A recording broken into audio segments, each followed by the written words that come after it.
the motion to approve. Oh, and Corey Satella has just joined us. Hey, have a seat. I'll second Bob's motion. In there.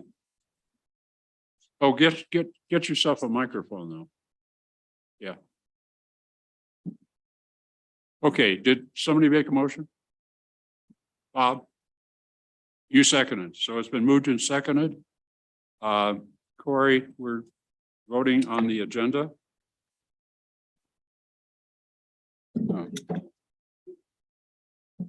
So, I'm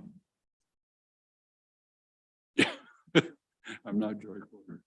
I'm sorry. Joy couldn't be with us tonight either, so. Corey, do you wish to vote on this one? Yes, Approval of the agenda as written? ready? Okay. All in favor, please say aye. Aye. Aye. Any noes?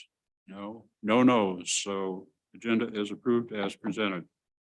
Next item, item 1, approval of the September 28th, 22 regular meeting minutes. And Corey, you had some comments on that, I believe. Well, yes, I did. Do you wish to elaborate on those? The meeting minutes were very long and looked time consuming to prepare. I'm not sure that they serve the needs of the board on that format. And I'd be happy to Kevin let me know that this was the first time he had done them and was on a new program.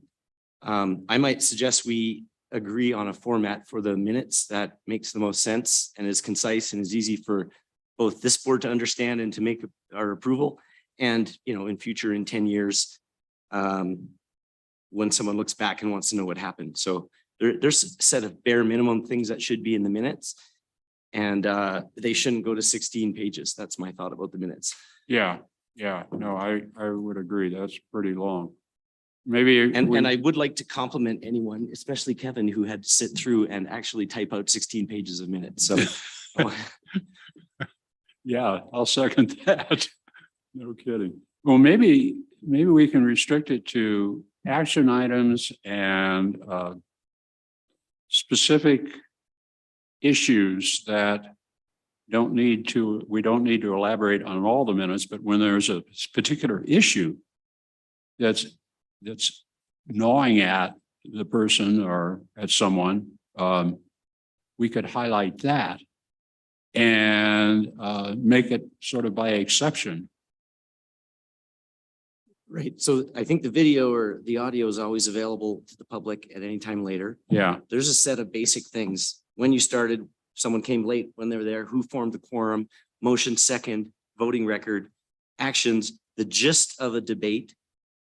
And it's up to the secretary at that point. That's where the subjective thing, this is my experience having taken meeting minutes, but sure. I don't want to get into too much detail. I actually would like to give Kevin a chance because I had a discussion with him about it. So- He's the next stop. Kevin, do you have any comments on the minutes?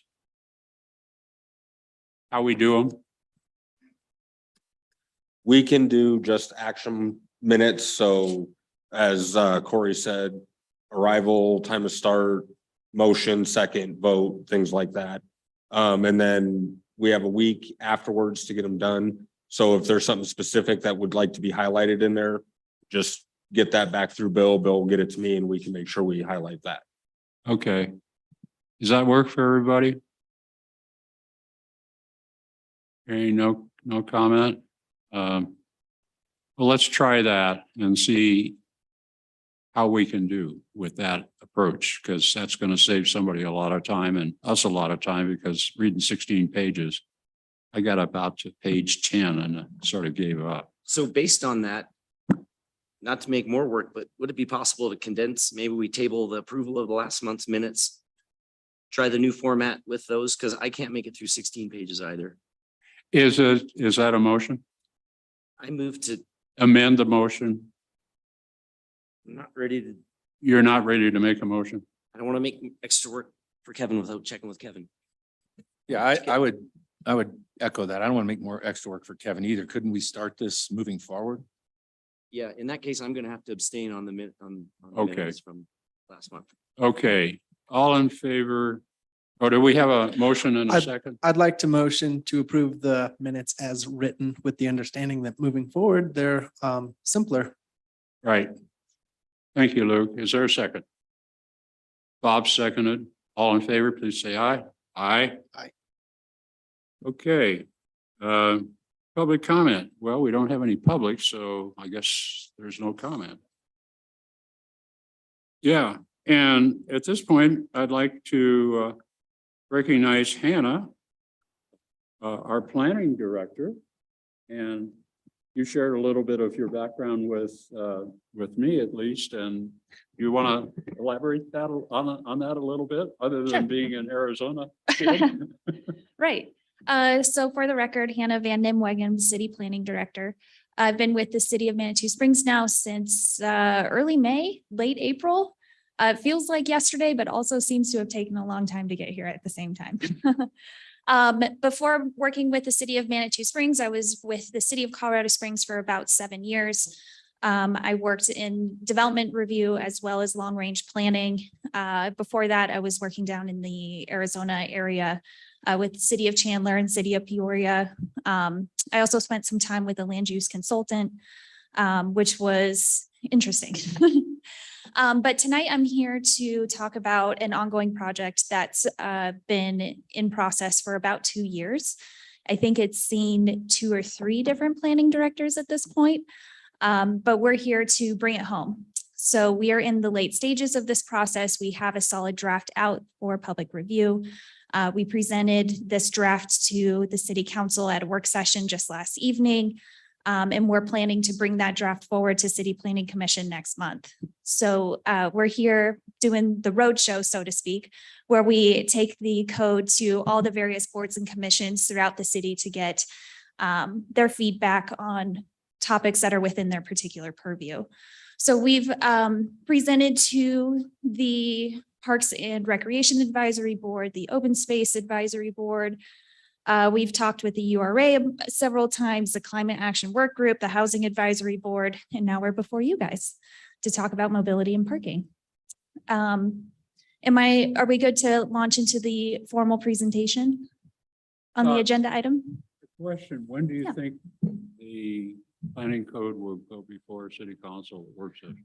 Oh, yeah, absolutely. We are anticipating bringing the final draft to the city council for first reading in early December. I believe the date is In early December December. 6th. Yes. Okay. And second reading happening in January, which I believe would be January 3rd. Those dates are all tentative, pending how tonight's meeting goes, pending how public review goes, pending how planning commission goes, but that's our tentative schedule right now. Have you had public meetings on this? Yeah, we had one public open house last month. It was pretty well attended. We had about 40 to 50 individuals show up. And it's kind of hard to get people to care about code. So I consider that a pretty good turnout for a small town. Okay. So we had that open house, but also there was a bunch of public outreach early in the process to determine direction for a lot of these topics. So in earlier late 2020, early 2021, there was a series of surveys that went out. It was kind of the height of COVID, but there also were some public open houses at that time held virtually. And then we really went to actually writing down what we heard and actually drafting language. And that took about a year or so. And so now that we have this draft, we've been coming back out to the public. And the draft is on the website, city website? That's correct. Yeah. So there is a dedicated website for the code update. It's Manitou Springs Gov's normal website, and under the project and initiatives section of that webpage, there's one dedicated to the code update, Okay, and you can find it there. okay, not that we want to read code, but sometimes we need. I was gonna say, if you're having trouble sleeping at night, reading code works great. But in the staff memo that I prepared, I called out the specific sections that I think the Mobility and Parking Board would have an interest in, so you wouldn't have to read the whole thing. Okay. Okay, so you're going to talk to us about the code section that pertains to mobility and parking. That's correct. Tonight. Yes. Mr. Chair, may I ask a process question before we jump in? Yeah, go ahead. Yeah, so just kind of following on Bill's question, is there a chance for us, so we, in theory, will have one more meeting before it gets presented at planning session for council. Is there a chance for us to have input that might change what's happening? Like, is it the draft is at a point right now where our input would be meaningful, or at least a recommendation to council? Right. So what we were hoping to do tonight is understand and get feedback on what has been drafted. So depending on the scope of the concern or the comments, we may need to push back any meetings or anything like that. If there are minor technical changes here and there, we can go ahead and make those edits. But if there are severe concerns with a conceptual direction, then we might need to go back to the drawing board a little bit more. So it kind of depends. Okay, floor is yours. Great, thank you. So before I turn it over to Justin, I just wanted to explain a little bit of what's gone into this code. I kind of mentioned it a little bit earlier, but also, and I think this might be part of the presentation, we've had a code committee help put together a lot of the direction that we are going to hear tonight. That code committee really started out as 15 members, but as time has gone on, this has been a pretty lengthy process. A few people have dropped off, but we've had a core group of 7 who have really stuck with us. And when we calculated how many hours that 7 have put in, it ended up being over 500 hours have gone into the direction of this code. So not the number of hours that it's taken us to write everything, how long it's taken Logan Simpson's team to draft everything, but just how many hours of meetings and discussion we've had on these directions through the whole code, including what you'll hear tonight. I mentioned the different boards that we've presented to, some of our public outreach that we've done, and the direction moving forward. We're anticipating final adoption early next year if everything goes according to plan. That, of course, can be pushed out a little bit depending on what we hear in these next meetings. But we're targeting implementation or an effective date in Q1 of next year. I do want to mention that with code, there's pretty much no such thing as perfect. Everybody comes from a particular point of view. And so a lot of what you're going to read is the result of trying to find consensus. There's going to be folks on both sides of the spectrum with what's within the parking board or this board's purview. Some folks feel we should completely abolish parking minimums. Some feel that we should have very strict parking minimums. And so what you'll see tonight is what we feel is a meet in the middle to make both groups as happy as we can. But what we did do is carry forward a lot of the micromobility ordinance, or pretty much everything, or literally everything. But with that, I think I'll turn it over to Justin for an actual presentation on what is in the draft. And I'll be available for any questions as well as Justin after that presentation. Justin. Okay, thank you, Hannah. I'm going to try to share my screen and enlarge the presentation so everyone can see.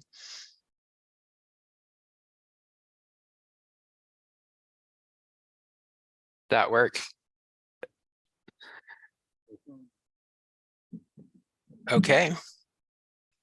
So as Hannah pointed out, or let me reintroduce myself. I'm Justin Wallace. I'm with White and Smith Planning and Law Group, and we are helping Logan Simpson in certain aspects of the code. My background's in planning and urban design, and Mark White, who's my boss, is an attorney and land use planner by trade. So we are assisting Logan Simpson with some of the code drafting, and in particular with the mobility aspect of the code. Let's see. I know Hannah touched on this some, so I won't dwell too much on the engagement aspect, but there has been extensive engagement put into not only the code, but with mobility in itself. Our team has been involved with the initial code assessment where we looked at the existing development code and looked for gaps or disparities or areas that could be improved. And we wrote a code assessment that was published maybe a year and a half ago, I think April of last year. And so that really just gave a agnostic of the existing code. And so next we talked with staff, and we heard from stakeholders in the community about what their priorities were. And as we developed those priorities, we met with focus groups and joint study sessions, and then worked up a framework for the new code. So put together an organized framework that kind of set a blueprint for how the code will be reorganized. Next, as Hannah mentioned, we met with the working advisory group, and they've been great to work with. And as Hannah said, it's trimmed down a little bit since then, but we've had a series of meetings refining the work with regards to mobility, and ultimately came up with a draft code. And as Hannah mentioned, it's in a public review phase now, and it's available for viewing on the website. And where we're going, hopefully, is to the adoption hearings with your input and feedback today.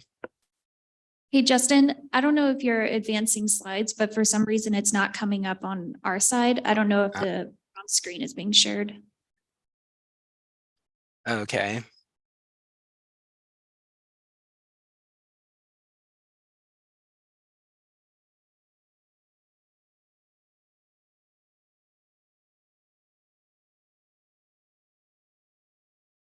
Maybe if I share my desktop, let's try that.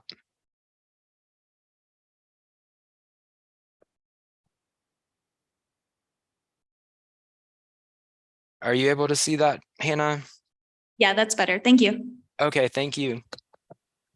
Here are the names of the working group members. And as Hannah mentioned, there were many members, and I've talked with many individuals over a series of meetings, but a core group has stuck with us and really helped us refine the issues and priorities, and really go through the code with a fine-tooth comb, and just refining key issues that the community had concerns with.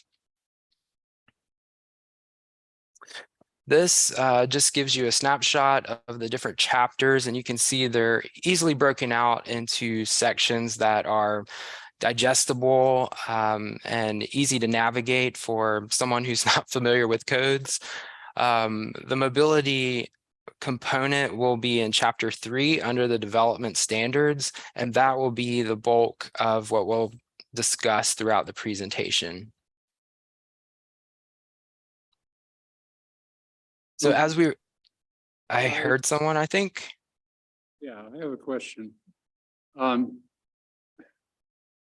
It's sort of a question for our mobility guys. All of us, but the micromobility. We have a presentation tonight on micromobility that's rather lengthy and dealing with El Paso and so forth and so on. And I'm wondering whether we're going to be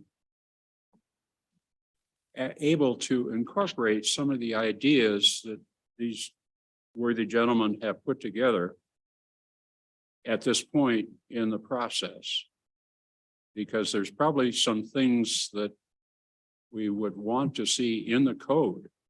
And I don't want to speak out of turn without jumping in, but do you have any thoughts, Carl or Luke, on this?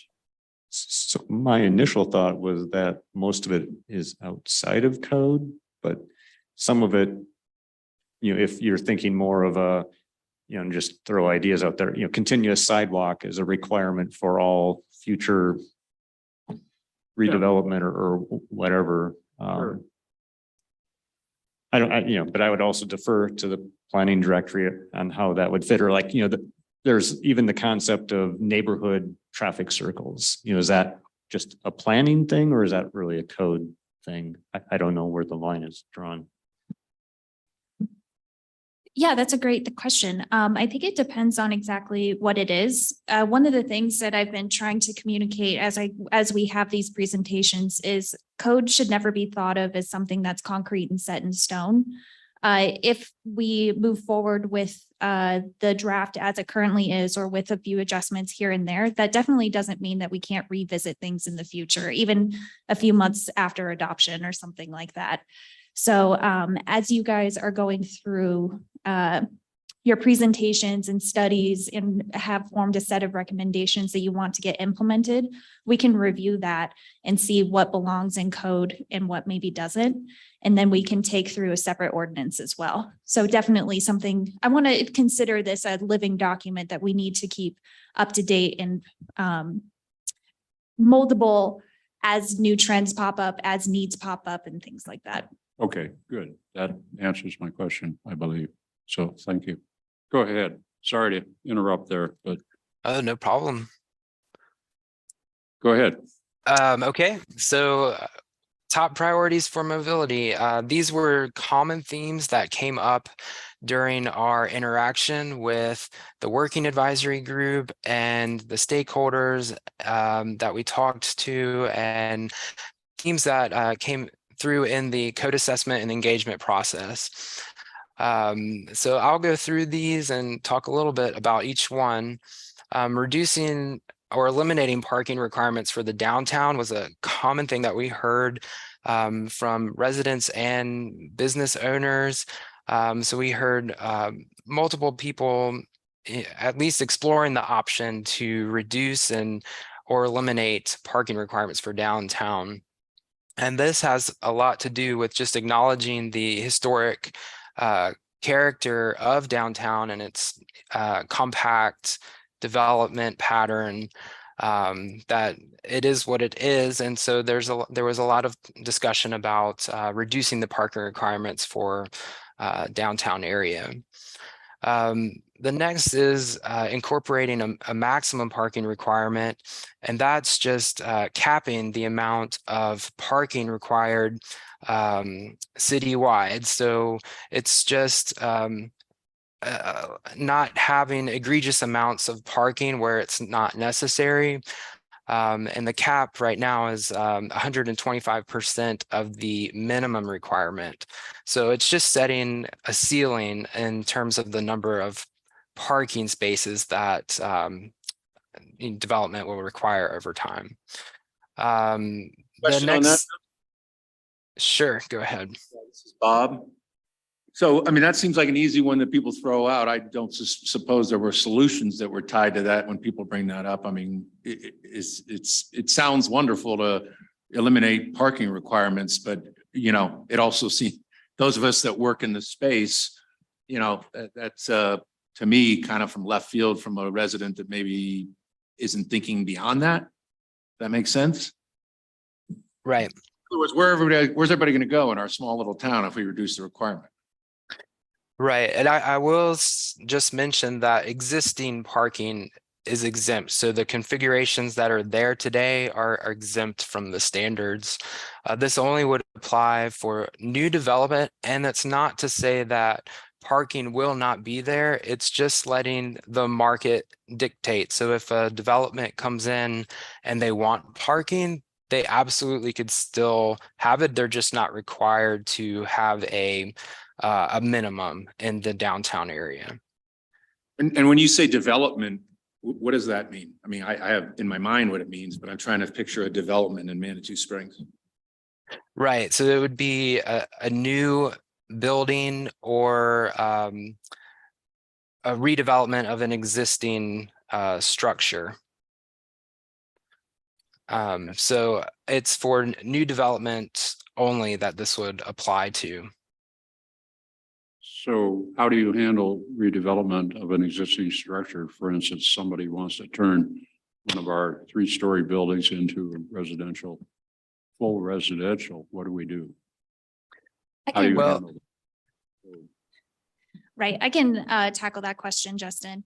Thanks. So if they were to propose a redevelopment, it would have to go through a major development plan process that has to go through public outreach.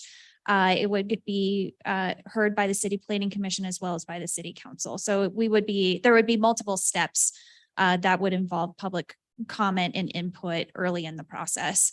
One of the things that you'll see as a major change in this code, and this isn't necessarily within the map board purview, but the change in the application procedures where we are really adding more requirements for public notice at the front end of a project. Currently, there's really only a requirement to do public notice when it's ready to go to a hearing, which is too late for public input to be really effective. So we're adding a required step at the front end. So it would have a significant review period with staff where we make sure it's compliant with code and then go through a public hearing process of planning commission and city council. I guess my question really went to the need for more parking. In other words, residential requires, or I I would see what you're saying. assume that most of those residents will have at least one car. Right. And So, what do we do with them? right. I think that will be in Justin's presentation since these were Okay. just the priorities that were identified. But the specifics of what ended up actually being in the code is that in the downtown zone district, commercial land uses are exempt from the parking requirements. However, there's still a requirement, and Justin, correct me if I'm wrong, there's still a requirement to provide parking for residential and lodging land uses. Okay. But is development, again, maybe I'm naive and maybe there's lots of projects that are out there right now, but I'm still not grasping. I can't picture what development would look like in downtown Manhattan. Most of those Right. buildings are historic, so they can't be altered, or many of them are. I Right. mean, is there plans out there to put a 8-story? I mean, Not right now, but what I should say is that when we're talking about development or when we're talking about parking requirements for downtown, it's also a change of land use in an existing structure. So if you had a restaurant that transitioned to a retail store or something like that, in the current code, it would need to meet the current code requirements just to make that change. And so that's a little excessive for a historic downtown because we don't want to be tearing down buildings just because a land use turned over.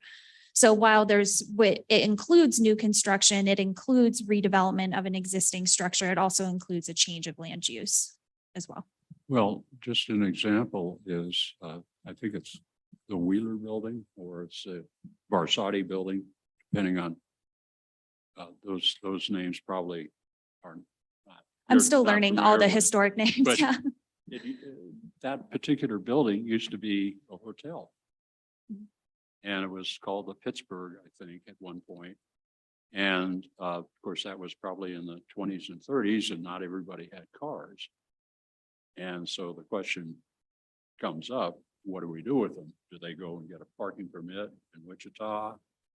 Maybe that's a solution, but I can see something like that happening downstream at some point. Mhm. So it's a question, I don't have an answer, but how is the code going to handle that? Transitions to residential land uses. Yeah. So if we're talking about the downtown zone specifically, I believe in Justin, am I remembering correctly that residential land uses in downtown would still need to provide parking? I have that. If I can exit, I can bring it up now. If we want to look at that, I have the standards. Let's continue with the presentation and we'll look at that section. I'll come back to that question. Okay. Yeah, and just I do have the actual code language available. If we have technical questions, I have that available if we want to. But I have it written down so we can come back to this question. And again, these top priorities were just what we heard from the community. So these are the common themes that that we heard over and over again that the code should address in some way or capacity. So I just want to be clear that these are just listing out the top priorities, and we'll get into more components of the code in the presentation. So simplifying the parking table. If you're not familiar with the parking table, it lays out minimum parking requirements, and it assigns a number of parking spaces per land use. And the previous code had over 80 some line items, and we've pared that down so that it's just easier to read and streamlined and just easy to navigate for developers and for property owners. That's one thing that we've tackled, but that's something that we heard from the community was just simplifying the process and the chart.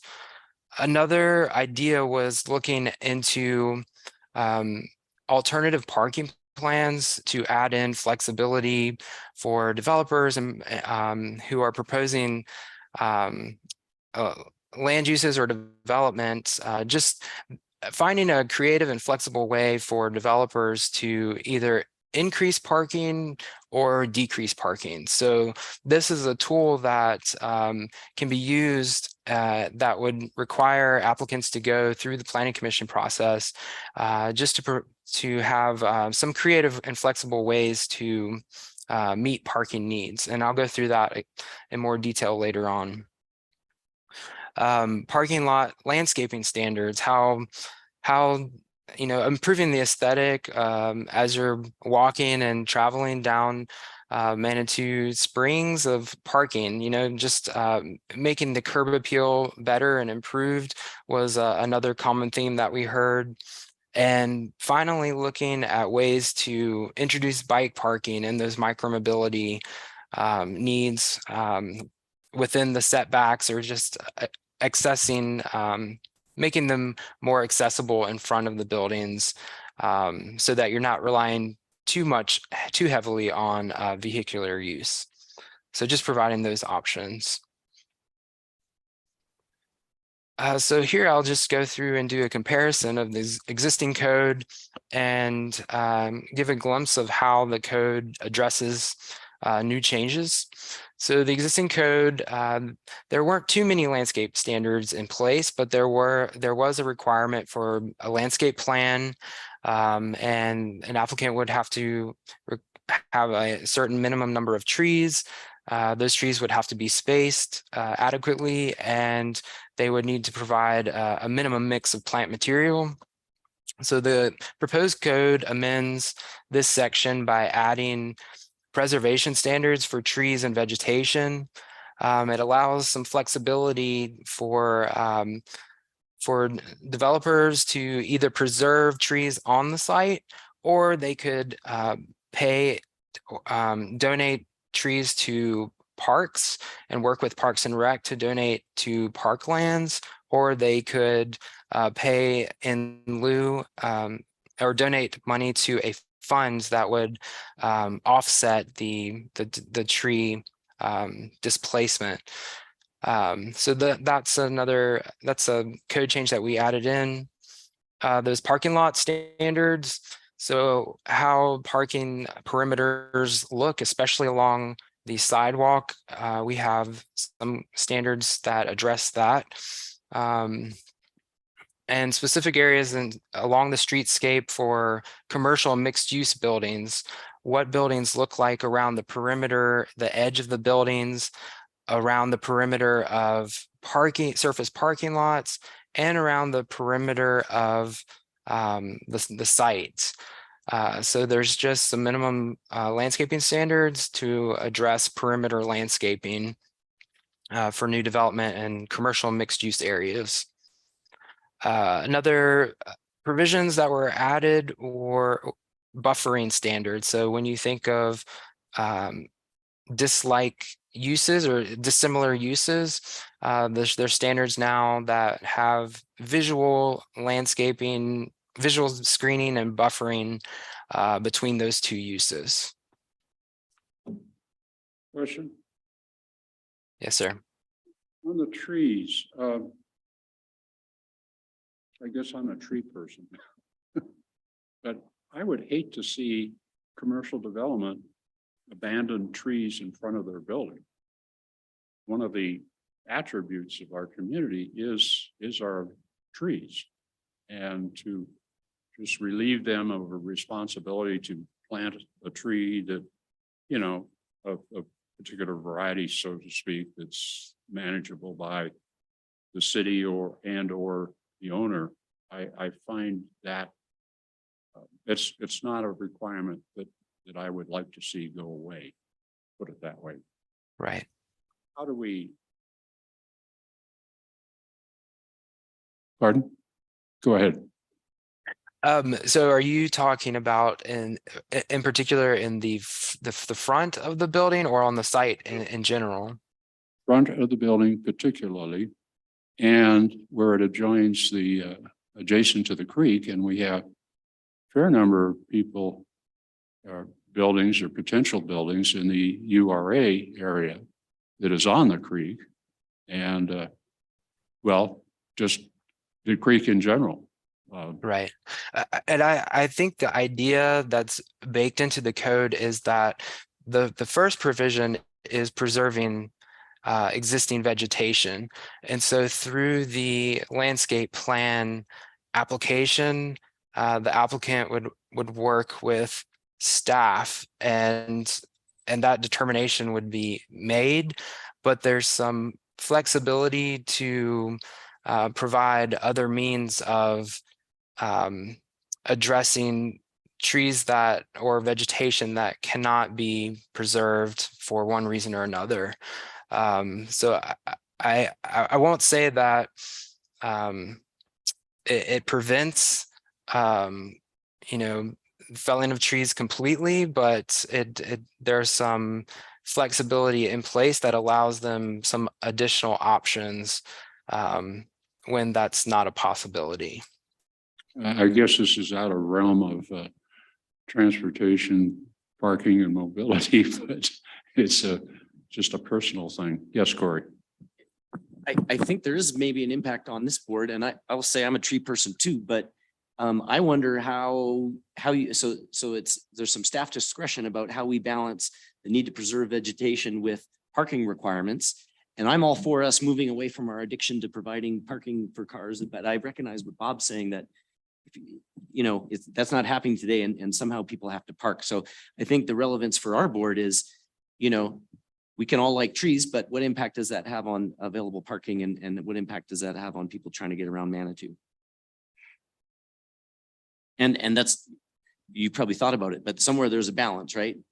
How do you balance out the tree needs with the parking needs? That's Right. right. That's a great point. So that's part of the consensus building that I was mentioning. There's multiple points of view and multiple priorities that are happening.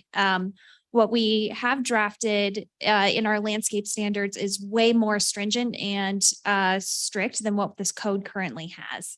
So if a tree does need to be taken down, if it's determined not to be a heritage tree or is some type of natural feature, otherwise not vegetation, the requirements to replace that vegetation is much, or the quantity that is required would be much more than what the code currently requires in the draft. So right now, there's no requirement for parking lot landscaping. There's no requirement for street trees. There's no requirement for on-site landscaping other than a few things. And this actually provides that requirement to counteract some of the climate effects that parking lots tend to generate, as well as balancing those heritage trees that might exist on a particular property. So we think we found that happy medium with preservation of significant vegetation, but then also understanding the needs for folks to park places. So we think we found that consensus or found that middle ground with what's drafted. Well, I think we did engage in this regarding Hiawatha, and I know I certainly spoke up when I forgot how many meetings ago. There was a big push to we need to have a ton of trees in Hiawatha, which I think is silly. I mean, and I think it's more of a hazard than anything, and we need parking spaces. And so, I mean, I don't want to go off tangent, but we've had conversations with parking as related to whatever the future is for Hiawatha. And then I got to circle back to what I started with. Is most of this geared toward West Side development? I mean, are we pretty much talking from Tubby's down to the Turnabout with all of this development and things of that nature? Because I'm still having a hard time grasping what we're talking about in downtown. I get it on the west side because there's tons of development opportunities there, potentially. On the east side, the URA area? Or the west The side? west side from So- Tubby's Turnaround all the way down, you know what I mean, Right. to the. So the concept of what is downtown, downtown has a perimeter defined in the present code, does it not? So all the standards that we're talking about tonight would apply citywide, however, with an exception to the downtown zone district minus lodging and residential land uses. So the downtown zone district is a defined boundary. And I would have to look at exactly what those boundaries are. So when we're talking about just the downtown exemption, we're just talking about the downtown zone district, not development citywide. So there are minimum standards as Justin will get to, there are minimum standards for outside of downtown. So I'm sorry, I don't know the map. So do you know do you know what I'm talking about? The area? Yeah. Is that downtown? Well, I guess I'd have to look at the map. but Right. I think it's from Tubby's to Pawnee or even further, to El Paso. I forgive me for, At least it's that's just, what I I don't call see it. any future development in downtown Manitou Springs significant other than on the west side with all of that land, with that hotel or whatever that is. Oh, yeah. I'm not grasping. Just, That's maybe I not can downtown. see what you're getting at. And so the downtown part that they're talking about, so they're abolishing some minimum requirements for development in downtown, which probably isn't going to be a bunch of new buildings. It might be change of use or modifications to some buildings. That's the only thing where they're abolishing the minimum parking requirements. And then the rest of the stuff they're talking about, including landscaping and all that, applies citywide. And the whole rest of this is talking about citywide. So the only part that's downtown is the abolishment of the minimum parking requirements. Right. Okay, I mean, am I the only one that thinks talking about development in downtown Manitou is sort of, Well, I mean, Kind of they a do it- waste of they do it. time. I If mean, you- what- If you want to change a restaurant into a hotel or vice versa, Right. that the code applies. Or if you want to change it, importantly, if you want to change it to a residential or a hotel, the code applies. And so. I'm just trying to think what are the loops going to turn into a resident? I'm just trying to figure this out. Barker House, I get maybe that is something that could, but anyway, that's historic. It couldn't be touched. Anyway, I'll shut up. No, I think those are good questions though. And it sounds like you all are sensitive to that. And I'm thinking, we've had quite a discussion over the years I've been on this board about, well, what do we do about second and third floor residents? And where should they park? And we've gone around the mulberry bush several times. And we said, well, just let them park overnight just down on the street. Well, what happens if it snows? Snowplow's got to get in and got to get to those parking spots. So we haven't really solved that problem. And we do have second and third story residents right now. And how are we handling that, Kevin? In the present situation, what do we do with the second and third floor residents? Currently, it is a lot permit, whether it's the anytime permit or a PM permit, because there is an ordinance in place for no overnight parking on Manitou Avenue from 3 AM to 6 AM. No parking during those hours. Is that what you're saying? Yes. Okay, well, that's what I thought. So it's been an ongoing issue, and I think the code maybe can help us to straighten this out, so to speak. Is that what you see as an intention of where you're going? Right, so when we talk about development downtown, think of the word development as kind of semantics. Right. So this is what we're referring to is any new construction, redevelopment of an existing building, as well as changes in land use. So as I mentioned, a retail store could easily change into a restaurant, vice versa, though that happens relatively frequently downtown. And right now the code would then say, well, you're changing your land use and you're changing a legal nonconformity. So that means you have to meet the current code. And the only way to meet the current code would be to take down another building to provide a parking lot. So what we want to avoid that from happening. And so that's where the idea of abolishing the minimums for commercial land uses came from. In regards to residential downtown, somebody may choose to build an apartment above a historic building, or maybe there's an office space that they'll convert into apartments or something like that. Those would still need to meet the minimum requirement. So they would have to find an off street, so a private parking, they would have to develop that parking space. what's existing, we can't necessarily change unless they're making a change. So we couldn't solve an existing problem unless they were trying to build something new, do a major interior remodel or something like that, that then we could apply a parking requirement for an existing apartment. Well, I'm thinking of the situation that we have right now that Kevin just mentioned. And you're saying that we can't put that in the code. It would be addressed in the current. It's a um, current situation. Yes. Right. Yeah. So the existing code or the new code, we couldn't necessarily go in and say, hey, you've been existing legally for so long. Well, now it's a problem. So it would have to be something that they were hoping to change that we could then implement the new code. Okay. Yeah, I guess that's what I'm struggling with. Just Because, the basic idea of being grandfathered in.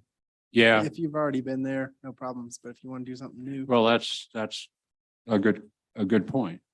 And if we continue doing what we're doing, we're okay. And we don't need code to do it. We just say, this is the requirement. Is that gonna fly? What If- we're doing right now? What's happening right now would for residential land uses and lodging land uses only. Well, this is in a business building. And it's residents on the second, typically on the second and third floor. Right. So they would have been, I can't really speak to what's happened in the past being so new. But they should have been required to provide a parking space. And I don't know what may or may not have happened. But with the new code, they would be required to. They would be But required. they're legally existing right now. And if they were to propose a major change, then that's when the new Okay, code would okay. apply. So the grandfathering will handle the problem until there's a change in the building, basically. That's correct. That would apply with pretty much anything that's existing in the city right now. Okay. That solves that problem. Kevin, are you okay with that? I sure am. Okay, cool. Sorry to pull things up. Continue, please. All right. Okay, this next component of the code, the existing code, there were no provisions for this topic in terms of alternative energy or sustainability, but it was an important topic for in the community and for city staff, and it helps to implement the comprehensive plan goals and objectives. And so this component is introducing new provisions for alternative energy standards. One of those provisions is for the infrastructure to allow electric vehicle charging. And that would apply to both residential and non-residential new construction. So this means at least hardwiring in the infrastructure to allow for electric vehicles over time.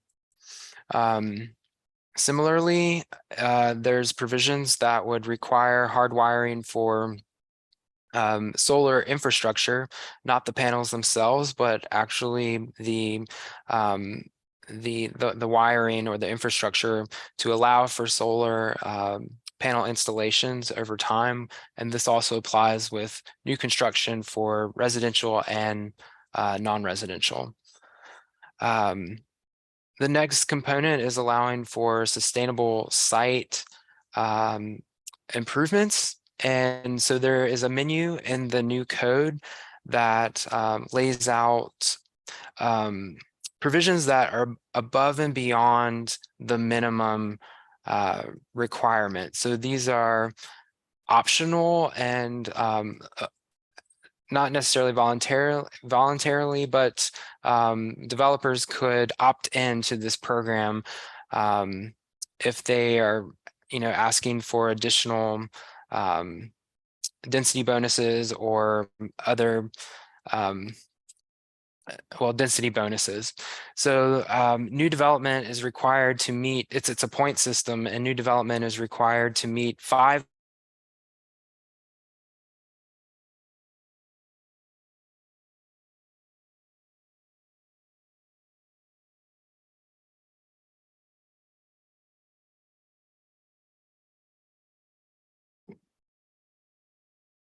Okay, well, I hope we didn't lose Justin. Justin, can you hear us?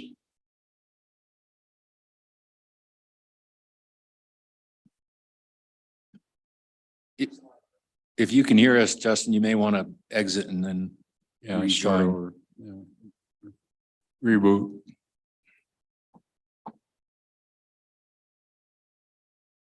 Do you have his phone number? Yeah.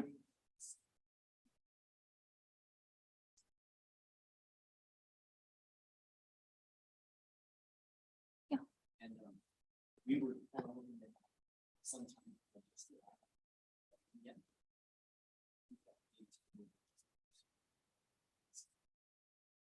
Feedback.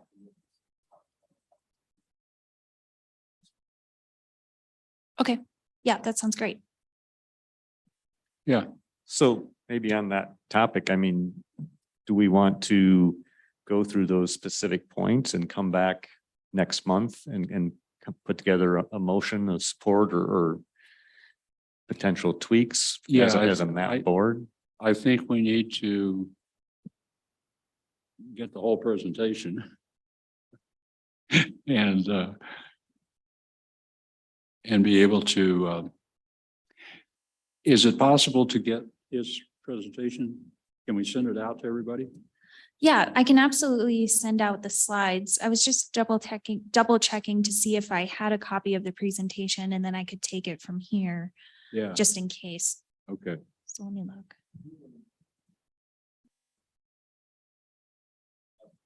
Let's see if it comes back online. Give it another 5 minutes or so. Yeah, let me see if I have the presentation too.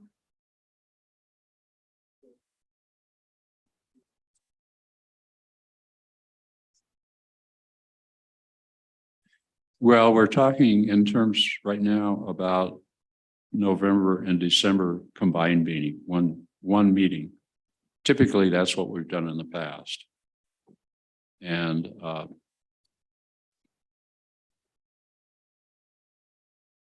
yeah, that's not going to work. So I think we're looking at something on the first part of December.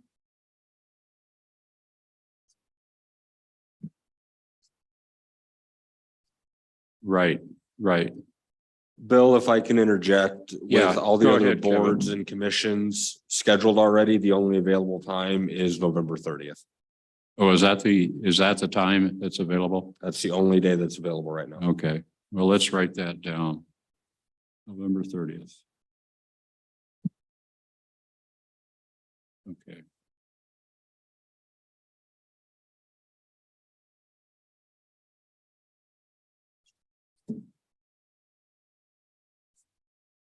Yeah, you're right.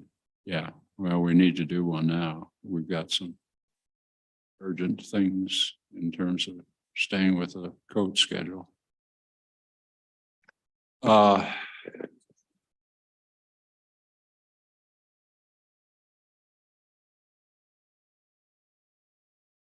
That's sort of an administrative thing, Corey.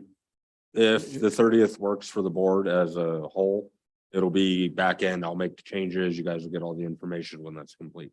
All right. Well, let's take a little query here. Is everybody going to be available on November 30th? Everybody? Yes, okay. And we've got 2 members missing, so we'll have to query them as well. We'd like everybody there. Yeah.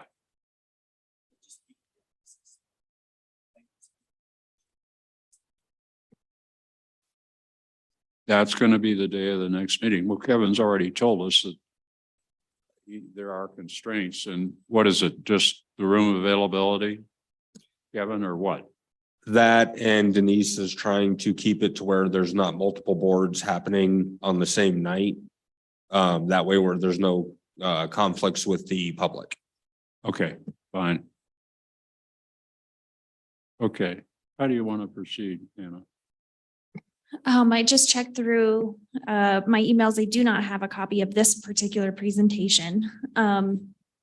What I can do is go through the staff report and what the draft code says on those particular sections that I identified. We can definitely do that. Or we can keep waiting. We can, wait.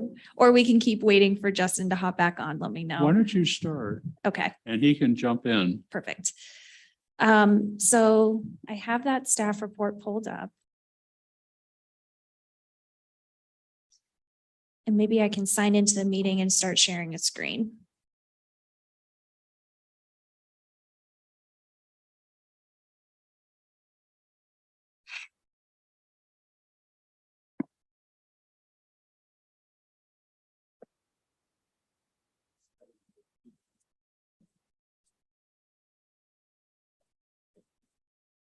Right. That's the intent. Kevin, could you promote me to be a panelist and then I can share my screen? Awesome, thank you.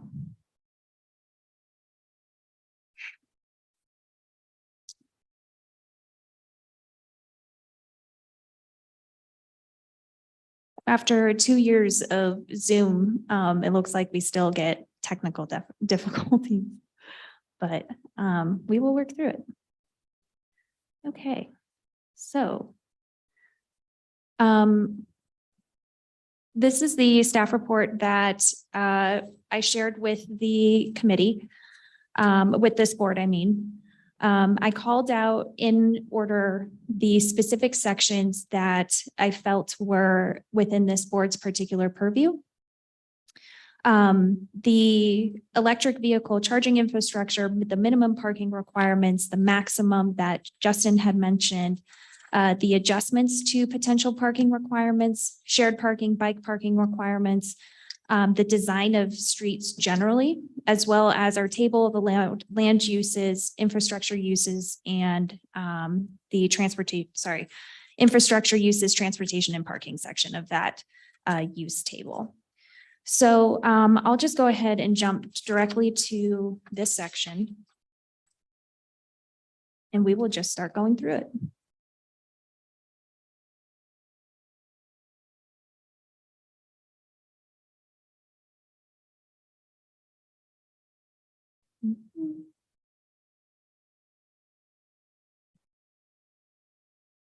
Okay, so one of the things that's within the purview of the Mobility and Parking Board is the requirement to start providing electric vehicle charging infrastructure. So we are proposing that all new development, that being new construction and redevelopment specifically outside of the downtown area, is required to provide this infrastructure, not necessarily putting in the actual charging station, but making sure that electric lines are actually installed and everything is prepared for a future business to put in a charger, essentially. The next section that I had called out was the parking requirements specifically. Like was mentioned, we are requiring a certain number of minimum parking spaces outside of the downtown zone district. So that would be all commercial land uses and residential and potential industrial land uses would need to meet a minimum parking requirement. We did move the parking requirements into a table, and that table lumps together similar land uses. So right now the table is pretty significant. It lists literally everything from like a candy and confectionery store to a bookstore, so on and so forth. Those being pretty similar, we just lumped those things together. We are keeping the requirements The parking requirements for single-family homes the same. So the same, you would still have to provide 2 parking spaces per single-family detached unless you are in the general residential zone district. And that's mostly where the historic homes are located, so closest to downtown. If their lot was legal non-conforming, being smaller than what is currently required, we wanted to reduce that requirement to just 1 parking space on that property.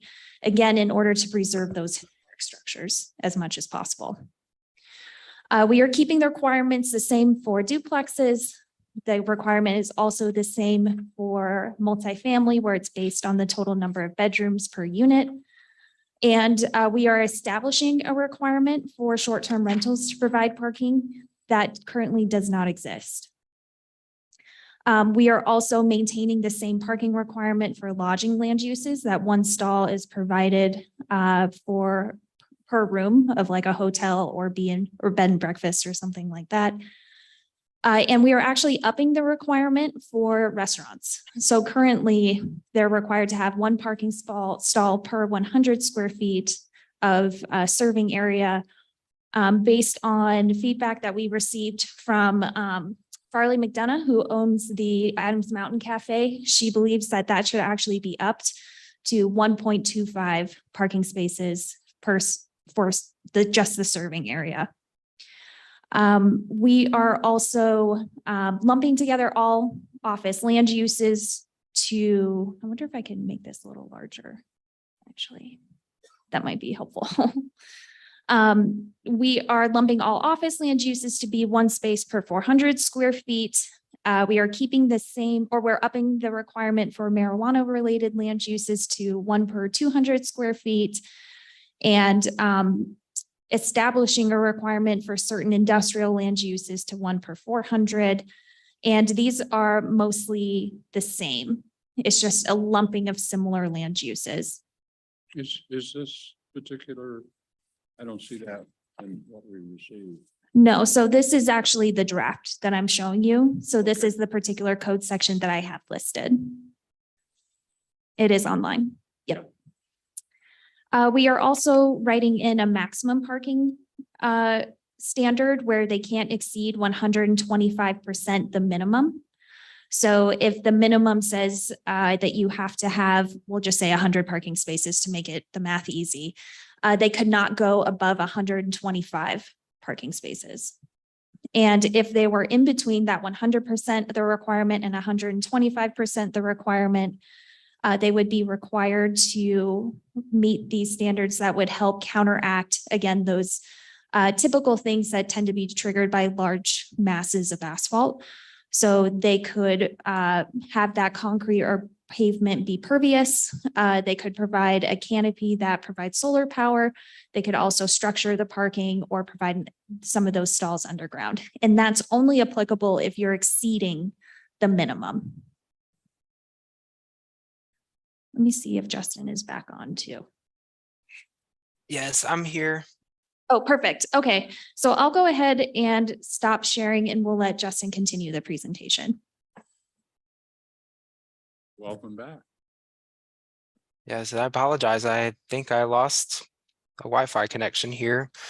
So my apologies for that. But I think, Hannah, you had the right idea bringing up the Conveo. I have one more, let's see, slide. I believe I was talking about alternative energy standards. And so we were, the menu allows, I don't know if Hannah pointed this out, but we can certainly bring it up with the code language as well. There's a menu in place that allows for developers to meet sustainable site improvements that meet the goals and objectives of the comprehensive plan. So there's a full set of menu items. I think it's 15 or 20 items that developers have the option to pursue. And all they need to do is meet these 5 points. And so it's fairly easy. And some of those available options are, providing native plant material or adding additional landscape and trees, pervious pavers. And so those are just a few items that are listed on the screen here. And here's the the core of the parking standards. So again, the existing code did not have much in place in terms of parking. It required a parking plan. There were parking space standards and a minimum number of off-street parking spaces. So the new code amendment simplifies the parking requirements, as Hannah was showing you. The table is now reduced and streamlined to provide those minimum number of parking spaces by land use, and it's a simplified version of the table now. So it's much easier to read and just easier to navigate overall. And it just modernizes the table and it moves away from sort of an outdated model. We've talked a little bit about removing the minimum off-street parking requirement for downtown. Again, you still have ADA accessibility requirements in place, and existing configurations of parking still apply. And again, this only is required for new development if that were to happen in the downtown area. So added maximum parking, there's a cap in place, 125% above the minimum requirement. If you do exceed that 125%, it needs to be either in a structured facility or underground or through pervious pavers. So you can still go over that maximum, but there are some provisions in place that you have to meet if you do decide to do that. So the alternative parking plan, I'll bring that up too, that we can go through the code, but it's a flexible tool that allows developers to either increase or decrease their parking requirements. This is an application process that goes through the Planning Commission, and there's a menu of items that developers could choose to offer that, again, meet the goals and objectives of the comp plan in exchange for an increase in parking if they so need it. Another program introduced is the shared parking. And while this isn't a frequently used tool, it's a great tool if the right conditions are in place to allow for property owners or two property owners to share parking facilities if the uses are compatible or the hours of operations are compatible with each other. So again, this is this would require an application that goes through planning, and it's a three-party agreement, and it involves the city attorney as well. And so this is a great tool to have, even though it's not frequently or commonly used, but it is used occasionally. So we've introduced those provisions as well. Last but not least is introducing bicycle parking requirements. And I've added in what those requirements are here for bicycle parking. So for residential or multi-household developments, they're required 2 spaces for 4 dwelling units. For office uses, 2 publicly accessible spaces per establishment, or 1 space per 15,000 square feet, whichever is greater. For restaurants, 4 publicly accessible spaces, retail, 2 publicly accessible spaces, and for education type uses, 1 space per classroom. So these are minimum bicycle requirements that are now a part of the code. And the next table is what Hannah also brought up earlier. It shows the streamlined table and updated numbers for the minimum parking requirements here. So that, Yes, sir. What about scooters? For example, Scooters would fall under the micro mobility standards. Okay. Separate category then, okay. So yeah, here would only apply to bicycle parking.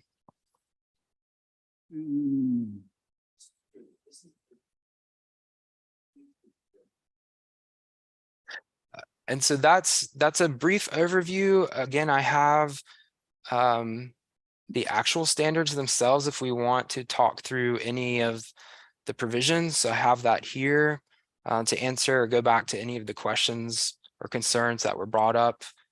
We can certainly go through any technicalities. I have that available here. Can you hear me? Can you hear me, Justin? Yes. This is Corey. I had a question about the bicycle requirements. So if a new restaurant were to open or be proposed, change of use or building a new restaurant, they would have to create publicly usable bike parking as part of that development. It's not just that there has to be somewhere on the street already. If they're opening a new restaurant, they have to add it. Is that right? Well, okay, so this would apply to all commercial and mixed use zone districts. So you're saying with a change of use and it goes to a restaurant, would they be required? It says 4 publicly available spaces per establishment. So they would be creating 4 new bicycle parking spaces. That's right. And they could do that either in the, let's see,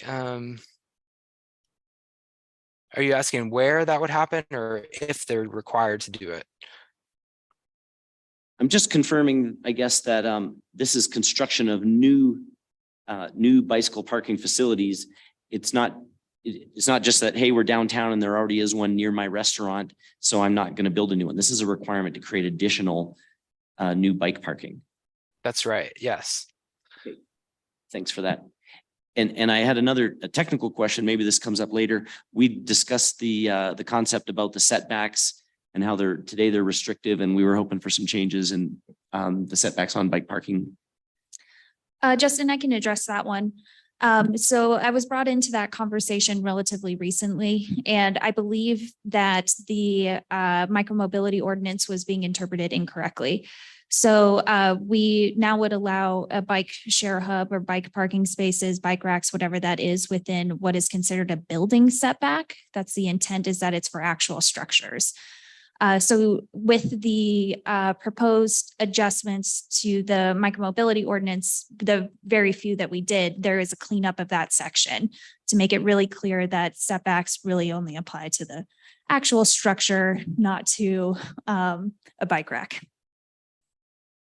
And definitely do not apply to a right of way, which I understood was also brought up at one point.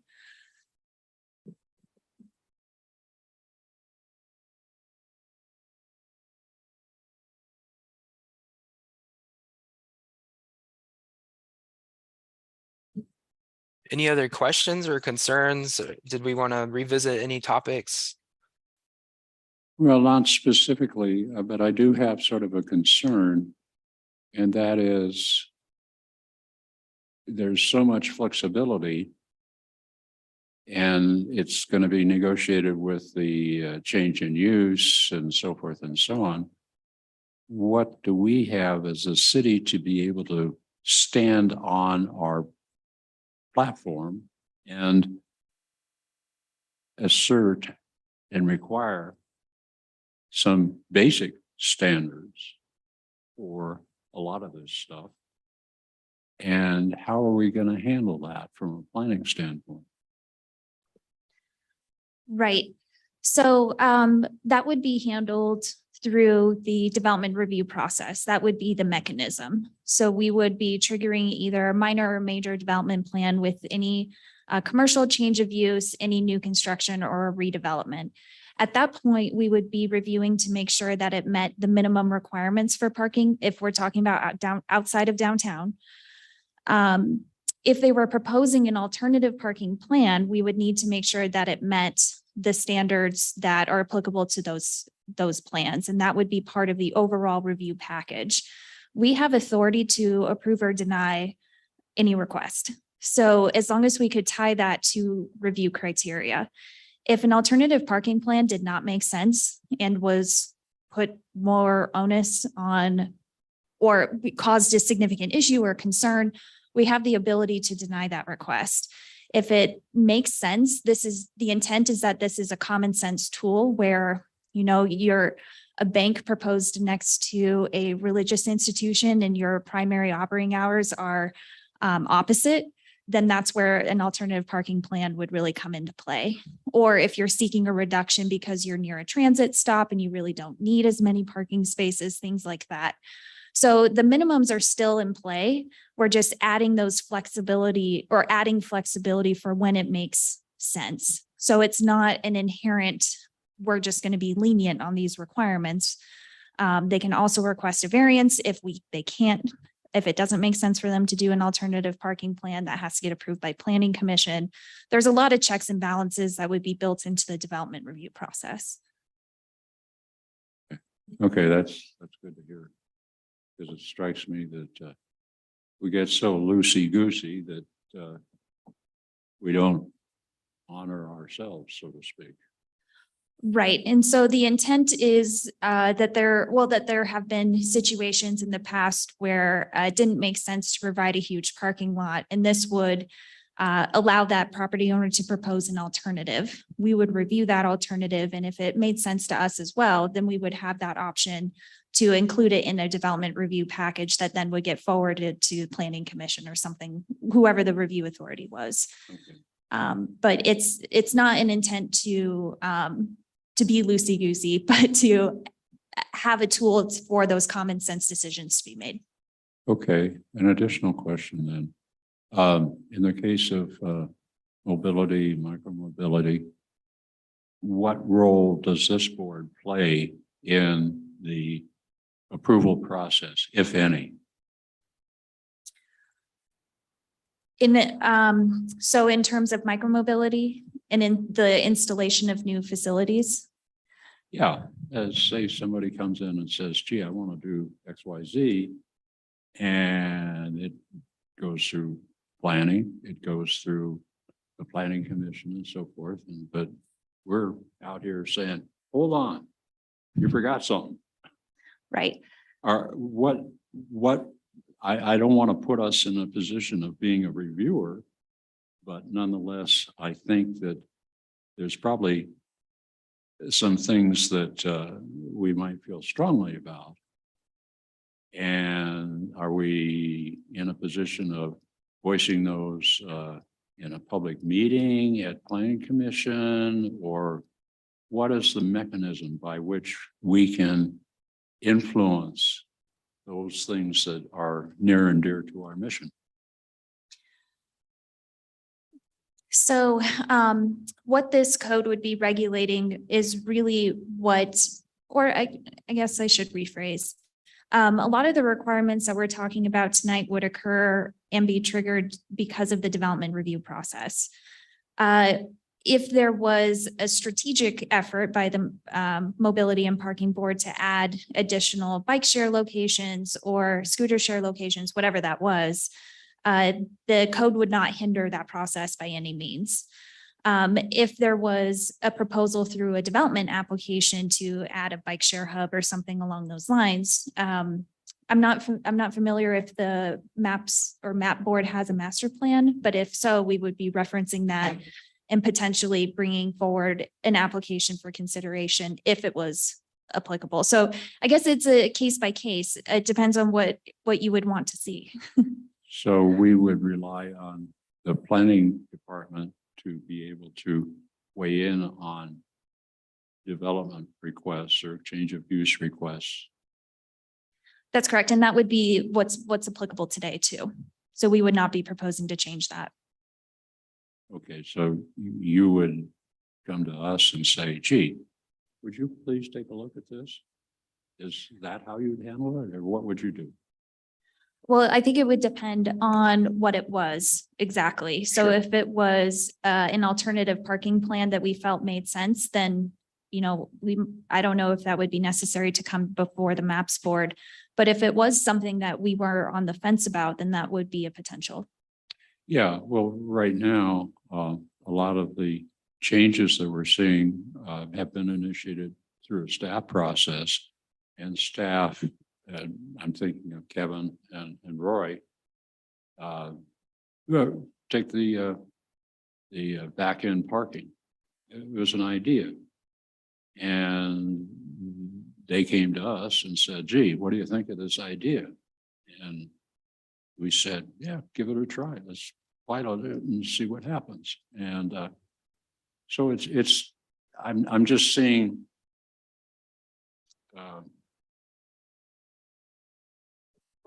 some disconnects possibly happening through a process that and I can't invent a particular scenario, but I'm just expressing something that I don't know how the rest of you all feel about that, but it's something that I think we need to have a clear path, so to speak, to be able to weigh in when you feel that their planning department or the city staff or somebody says, hey, take a look at this for us and see what you think.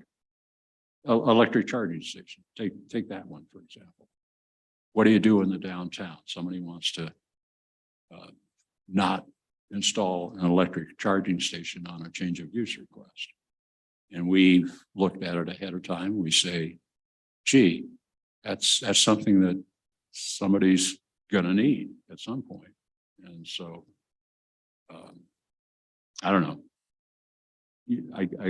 I'm trying to express the process or think about the process and how it might work in reality.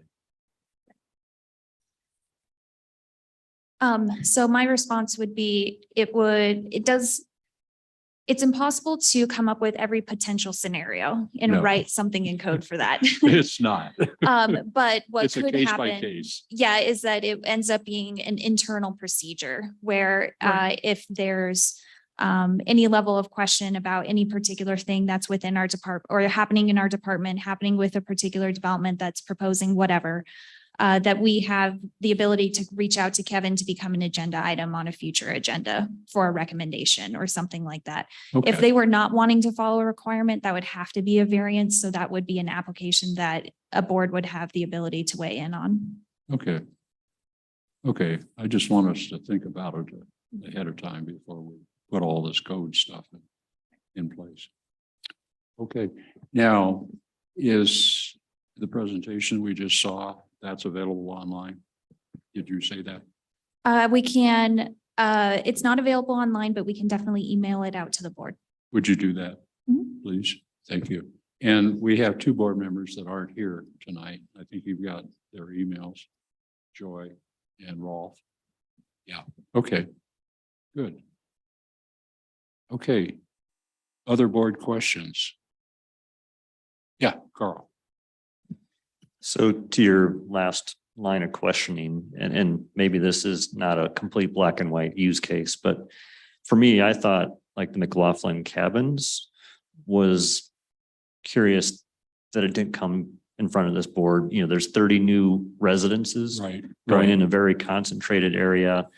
Crystal Park Road, there's been traffic studies and citizen community or committees and kind of contentious area.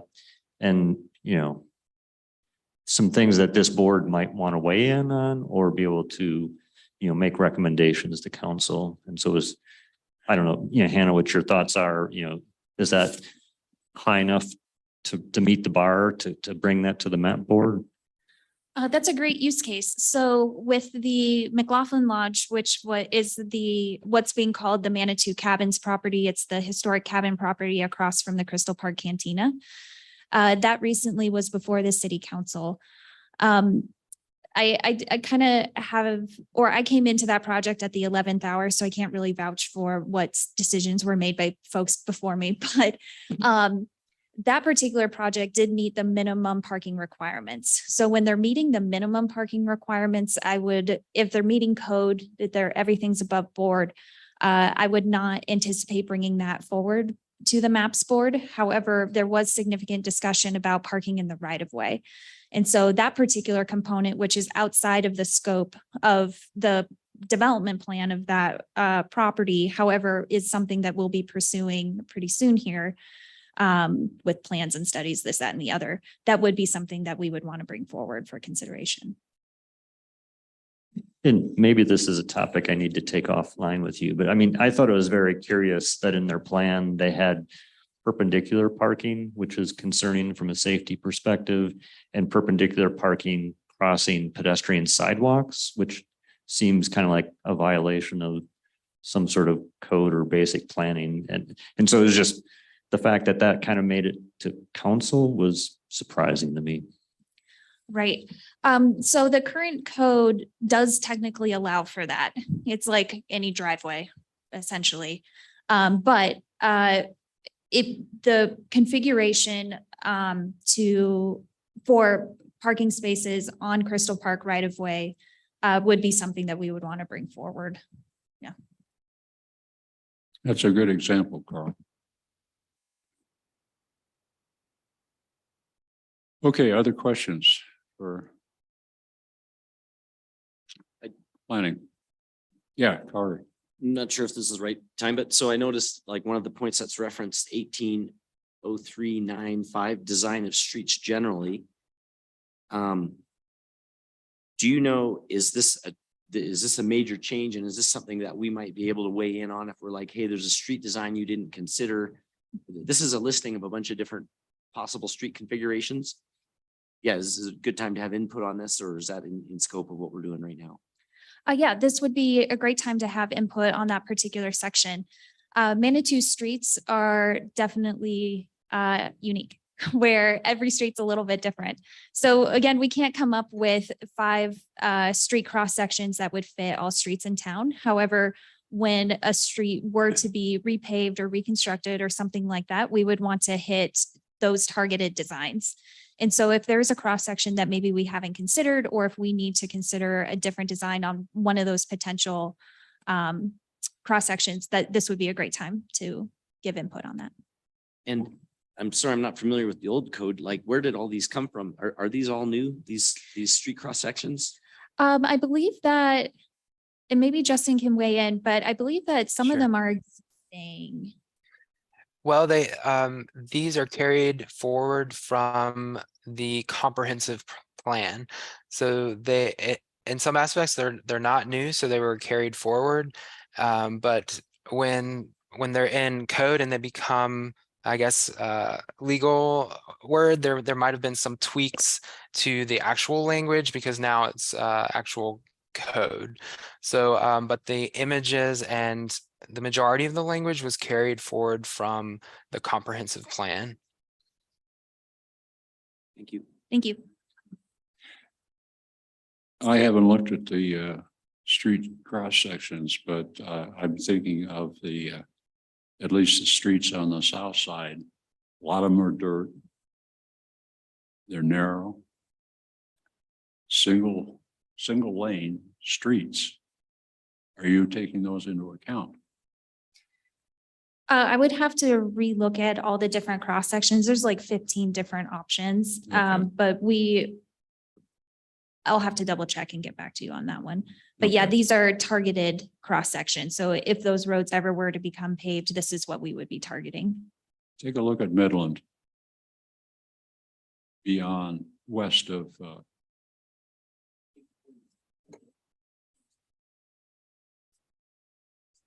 No, but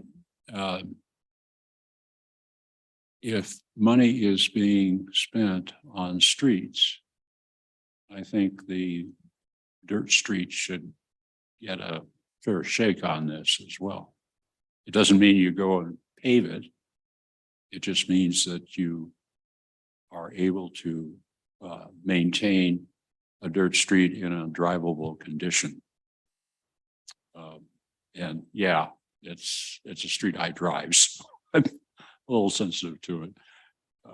But be that as it may, I'm not the only one that experiences that on the south side. So, okay. Well, anything else? Any further questions for Hannah?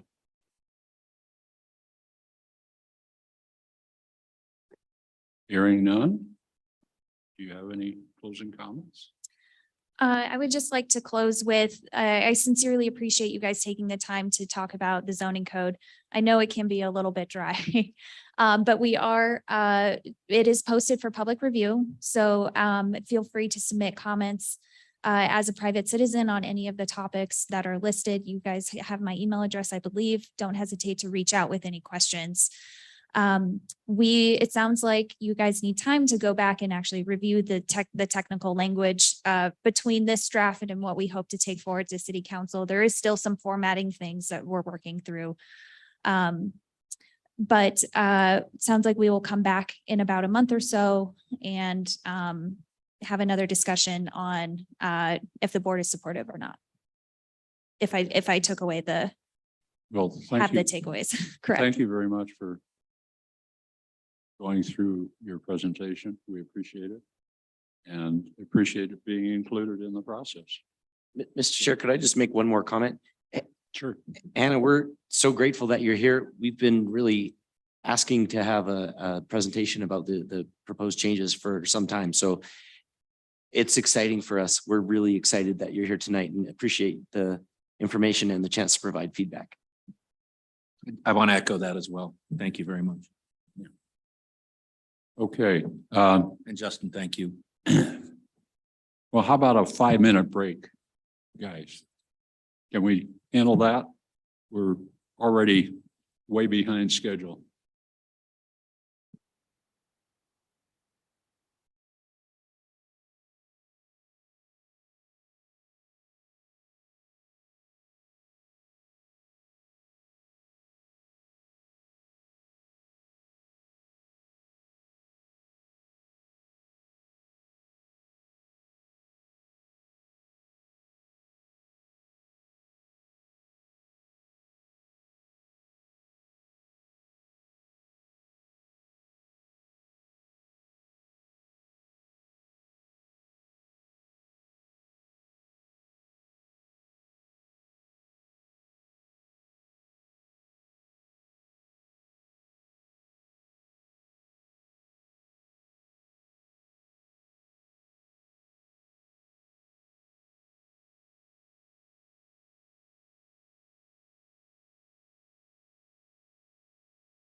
Kevin? We are ready.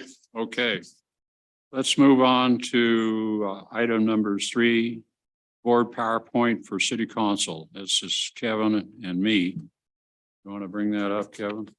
Yes, let me find it real quick. Okay.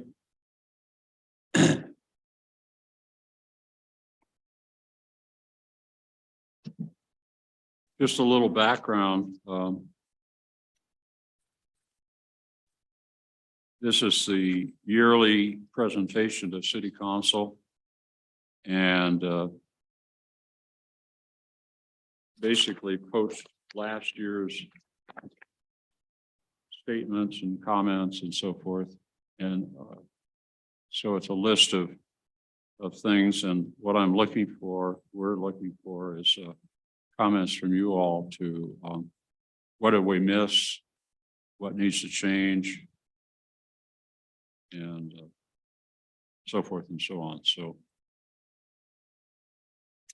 since Kevin gets that up, we can talk about it. Bill, while he's bringing that up, we talked about this last month and we discussed putting in the presentation, the fact that we changed the ordinance and our name and putting in a reference to the actual ordinance. So here we've got this vision statement. And didn't we say we were going to actually put the wording of the ordinance that we changed to as part of the presentation? No, I didn't do that. Do you want to do that? Well, it made sense to me and I thought we agreed on that last month, but I guess I'm interested to hear what others think, but it seemed to make it, to me, I thought that would add clarity to, it was a big accomplishment that we got through that and it adds clarity to what we're doing. Yeah, well, that's a good comment. Okay. Well, the first one is the board members. The second one is vision, and this vision can be mission. Just about, they're sort of interchangeable. Mission is more grounded, I guess, but the question is, shall we use vision or mission? I'd like to suggest we use the mission because that's the thing we discussed and voted on. This, if we Okay. really wanted to make a vision statement, but this is my recollection from last month is that, I thought we tabled it. I don't think we determined, okay, but that was my Well, recollection. I thought we decided we didn't want to go through the process of agreeing on a new vision statement for this group. And that was where the recommendation to come up with what we had actually agreed on and passed. We did, you and I specifically, because I think we both talked about how lengthy, that's a whole weekend of work to figure out the mission statement. A new vision statement, you mean? Yeah, well, a mission statement is, in my experience, having done a lot of these, is way too many words. A mission statement should be one sentence, maybe two. A vision is more the bullet point approach, but in the interest of time, I don't know. It's a big thing to dig into. And the thing I would say is, I thought somebody had said that we have a mission statement on the website, but I don't see it. I I see don't either. the purpose, I see overview, the purpose of the mobility and parking board, and then there's 5 bullet points. Well, if anybody wants to take a whack at rewording this, it's fine with me. I don't have any. I mean, Carl. to the subject already discussed, I mean, isn't the mission statement is in the map renaming ordinance, right? There was, It should be, yes. so is the suggestion to just grab that and use that here, I believe, Yeah, That's my you want to do suggestion. that? just simplify it for everyone. Okay.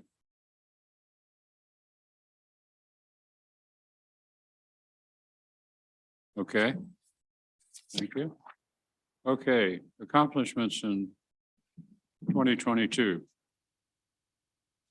Continue work to recommend enhancements to modal mobility on El Paso Mobility Boulevard. Corey, you had some words on that, I believe. You want to, or do you want to elaborate? No? Okay. Any comments on the first one? Second one, endorsed and supported staff recommendations implementing a progressive fee parking program. Third one, council adopted the MAP recommended safety stop ordinance to improve bicycle safety and mobility. Bill, Yes, So- on the safety stop, my recollection was that council adopted that last fall in 2021. Okay, take that one out. I'll check it. I'm all for getting all our accomplishments on there, but Nobody's gonna know the difference.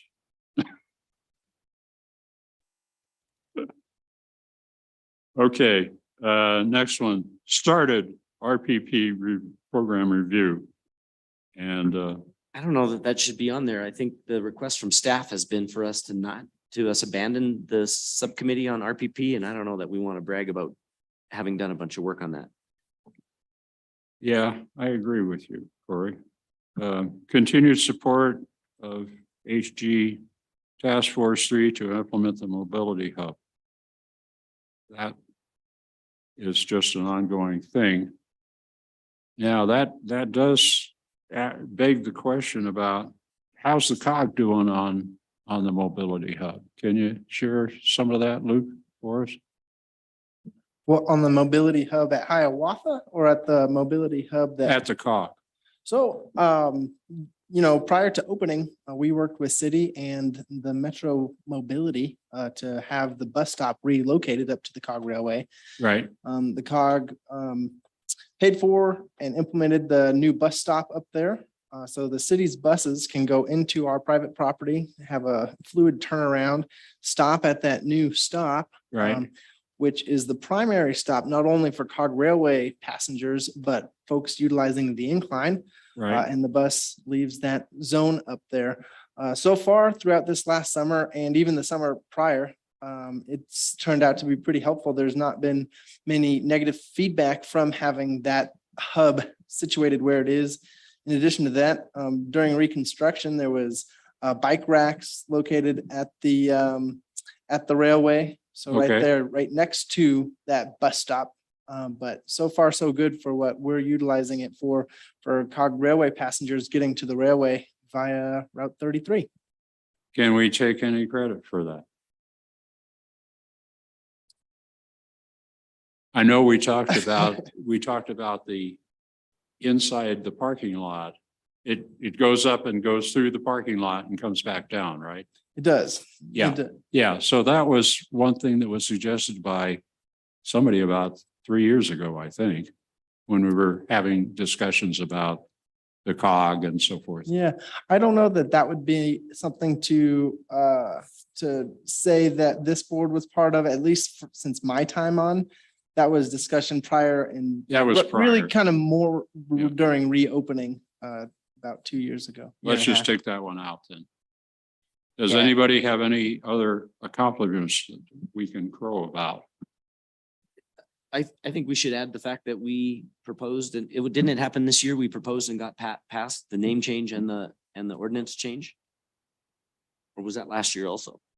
You're talking about the safety stop?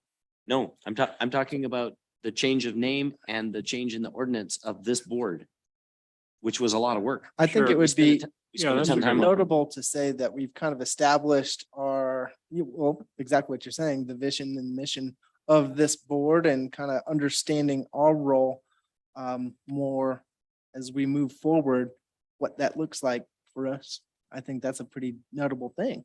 Is to say, hey, we know what we're doing now. I feel like we spent a lot of time on it, so Yeah. we should let council know Kevin? what we were doing. Okay. I'm just wondering if maybe we shouldn't word it as more of a board scope change where we moved into more mobility along with parking. If that could be a way, because that was a pretty big shift for the previous TPB into the map, was adding that mobility. Yeah, that's true. Okay, I'm good with that. Any more? Well, don't everybody speak at once. Yes, Kevin, so, oh, sorry. you have anything? I would just add onto this last bullet, continued support of the HG Task Force 3 to implement the mobility hub. Yeah, I have been in contact with Pike Ride, Jolie Naismith about putting a hub at the old Ruxton shuttle stop. We already have a lot of the infrastructure there. She's just waiting on some bike racks. So we are looking to add Pike Ride up on the top of Ruxton. Okay, Currently, the way it's set up is Pike Ride funds all that. There is a request from Pike Ride for some subsidies from the city. It's being looked at. so Pike Ride's doing it, we're paying for it? The way it's set up now, Pike Ride's paying for it all, but there is a request in the future for some assistance from the city. Okay. But the initiating factor was the fact that we moved that bus stop so they could do that. Okay, Right. got it.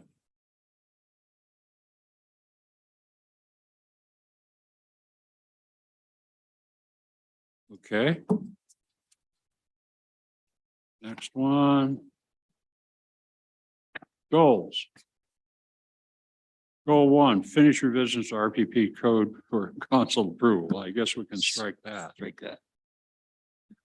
I have one more accomplishment. Looking back. Oh, yeah. I think we've added a number of parking spots with the rear end parking across from the laundromat.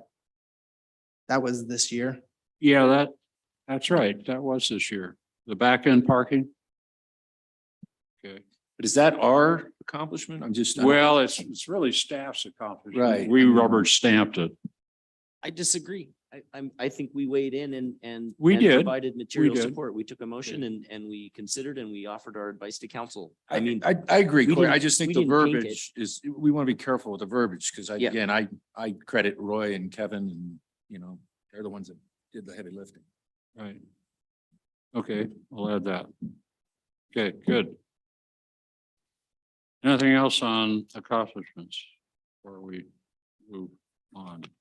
I mean, if we're going to go there, we could also say that we supported the progressive parking. We already got that. Oh, sorry. That's all right. Bill, do you want to mention that we also support the traffic safety board? Yeah. How do you want to word that?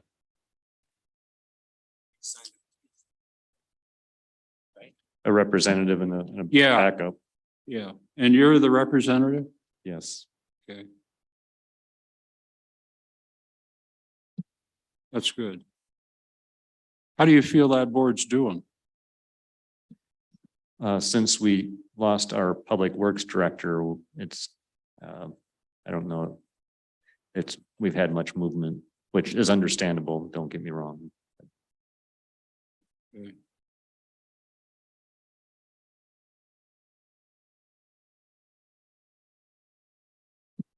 Okay. Nothing else? I mean, we spent a lot of time on Hiawatha offering our opinions on that. I mean, I don't know if that's something.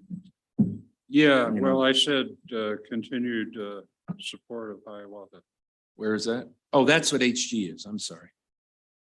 HG. I'm yeah, sorry. I Hiawatha should Garden. stop commenting. Yeah, well, it's, vernacular, HG3.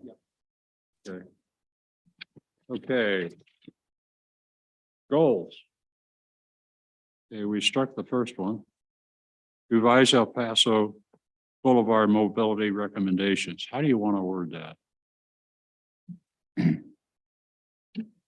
Instead of revise, we could say establish. Because we've not made recommendations yet, but it would be establishing what we think would be safe ways to create the micro mobility boulevard. Well, yeah, re-establish, okay, yeah, that's good. Okay, 3, establish an enterprise fund financial line item. I think that's almost a fait accompli. Although taking it from the another fund is not from the enterprise fund. So I think we leave 3 alone.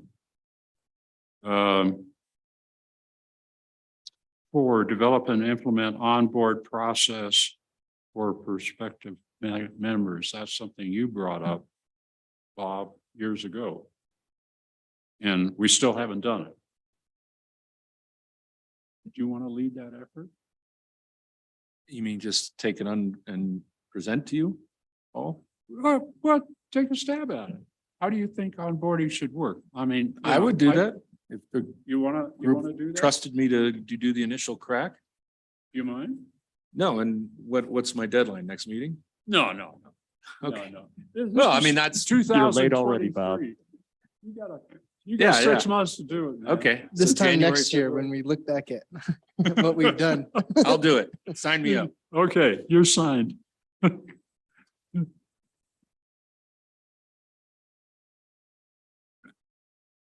Right, yeah, I mean, Yeah, no, you guys will all be involved. Trust me. I'll just do the Yeah, initial pen to right. paper. good. Okay, 5, continue to use data sources for use in decision-making process. That's sort of like, I don't know. What do you guys think? Well, I was thinking about this driving over, and Kevin, I don't know if this is coming up. I mean, I would love, I think that you guys know I love data. I mean, I don't know what the verbiage is, but I would like to know, like, example, what's the lot usage between, 3 and 4 o'clock on a Tuesday? What, I mean, I'd like to be more informed about now, Kevin, I assume, because we have awesome data, right, with all this collection. I would just like to incorporate that, and maybe that's coming in your report, but I think we would all be better at our roles if we were more educated on, genuine facts. I mean, I'm sure, like you are like me, every time I drive into town, I look at the board to see what the parking availability is and all the lots, and it's always interesting. There's always revealing at times, I'm totally into that. I've even started going online and checking it out online and seeing what the numbers are. So I think that's a good goal. I don't know how to verbalize it, but maybe just, utilize data for the betterment of the team or something So like could, that. could we maybe say something about, like, specifically, what's the data source? It's The analysis of the given data. I mean, we've not had the data before, so it's Yeah, we have new implementing some data. kind of analysis of it. I'm sorry, I can't think of what it's called. It was SP1, but yeah, the part. Same with progressive parking, like we should have great data on that now too. And again, Kevin, I don't want to you may be ready to present that, but we should be more better informed, all of us, we should. And we're not right now, and that's not anybody's fault, but I think we should make that a goal. Well, we gotta be data driven, really. to Sure. make And now we have it. intelligent It's so exciting. decisions. Now we got data. So Question is how we're gonna use it. Yeah, So- go ahead, Carl. I'm not against using the data, but how does this manifest itself other than putting more work on Kevin? I mean, is this us saying, hey, Kevin, we want a report of X, Y, Z? I mean, it's not like we're gonna have, Bob and I are gonna get direct access to the data. We can run our own queries. So what does this mean? Us coming together with suggestions of new reports? Well, that's a very good question. My data, a lot of my data comes from what Breckenridge is doing. And that's why I was really hot on their approach of telling people when you enter town, which lots are full, what's their capacity and so forth. And so Roy's implemented that. And but that's just one example of using data and it's, I mean, gee, it's right there. I mean, there's no brain surgery there. Yeah, I don't want to put more work on Kevin either. I think I said this at the last meeting. However, I consider myself an advocate for Kevin and Roy and this city. I mean, I, like all of you, I'm sure, have engagements with fellow residents that complain or, why do we do this? Why do we do that? It would definitely help, and so maybe it's we do Hiawatha for a couple months and we look at that and make it easier on Kevin. And then we do Cannon and, so forth and so on. Well, I said continue to use data sources for use in decision making. And I know that, but I guess I'm just drilling down saying, how would I don't you- want to just have a bullet do you point. want- I think Do that's you want to important. reword that? Okay, Carl. I mean, I was just gonna throw another example out there. I mean, like Bob mentioned, the progressive parking. I mean, Right. given that we supported that, I would love to see the data behind that just out of curiosity, but I also know that that was very political, so I'm sure staff wants to roll that out in a very deliberate fashion to make sure that the messaging is correct. And so, I don't know if us kind of jumping in there if that's just going to make their job harder. So. Well, we've already seen some changes in that, Kevin, when you raised rates in the 600, 700, 800 block, right? And dropped them in the 500 block. Right? Yeah, so October first, the rates did change. We did start the winter rates, but the weekend rates are following an increased summer rate based off the data that we did have. And we are running a quarter behind. We do get live data, but we're making the decisions based off of previous quarter's activity. So we're continuing to use the data that we have. But Carl, you had a suggestion. Yeah, for and wording. I just want to remind us, we're 2.5 hours in, we got an important presentation still to go. So let's try to wrap this up. I think my proposal, let's change that so it's clear what we're talking about. Expand the use of new parking data sources. Okay. To drive decisions. Because we're talking about, we've got access to all this new data. It's our goal that we're going to try to use that better to inform our future decisions. And I think that just makes it clear what we're talking about there. This isn't a smart goal that's got deadlines and targets and all that kind of stuff. It's just generally we'd like to make more use of that new data. So that may be fine, but also, I mean, I know I always forget if it's traffic light or stoplight, whatever the tool is. Street light.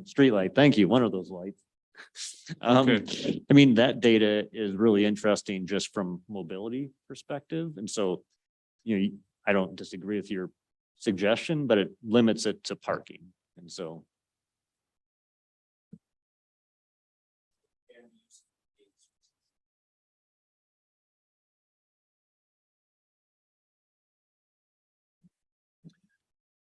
You're right about the time, and I'm sorry, but I'm going to throw another one out. I recently saw Kevin and got my 50 free hours, way late. I wonder if that's something we should, would anybody be interested in making that a goal to really look at that 50 hour? Because I know you guys picked that number and said, look, we got to start somewhere. Maybe it goes up, maybe it goes down, but I'm wondering if there's any value. Because Kevin, I think you said what was the number of people that have taken advantage of that? It wasn't as high as you'd like, I think. It definitely was not. I just added 2 more today. I'm at 592. My report for tonight's 572, but I love where you're going with that, Bob. That's actually going to be on next month because this was a pilot. So we're looking for what we're doing for 23. Okay. Are we keeping 50? Are we raising it? Are we lowering it? Like we're looking at all that. Give me some words, guys. Continue to evaluate resident free parking or parking allotment, something like that.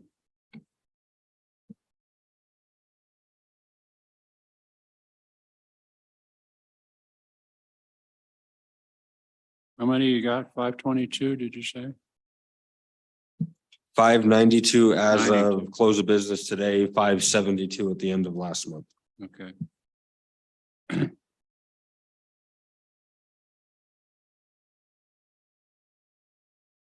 Okay. Address electric modes of micromobility. What do we want to say there? Carl?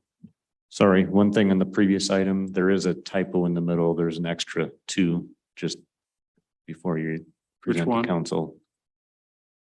Data sources 2.4 in the middle. Data sources. Oh, yeah, you're right. Thank you. It's easier not having written it. Yeah. So Okay. on the number 6, the micro mobility, here again, question what that means. I mean, because like this board, we're not going to solve people buying, electric wheels and whatever No. scooters. No, it's accommodating. It's, Okay. it's the interface, if you will. They got the electric stuff. They need to charge it someplace, for example. I think that's a great goal. It's as simple as and straightforward as it can be. We're going to look at what that means. So is that goal more of a address and support use of electric micromobility? Yeah, enhance or advance the use of electric mobility by establishing charging stations, for example. Right, I mean, that's been discussed at Hiawatha Gardens as a potential. That is Hiawatha, but ideally, we'd have one on the west end of town too. Yes.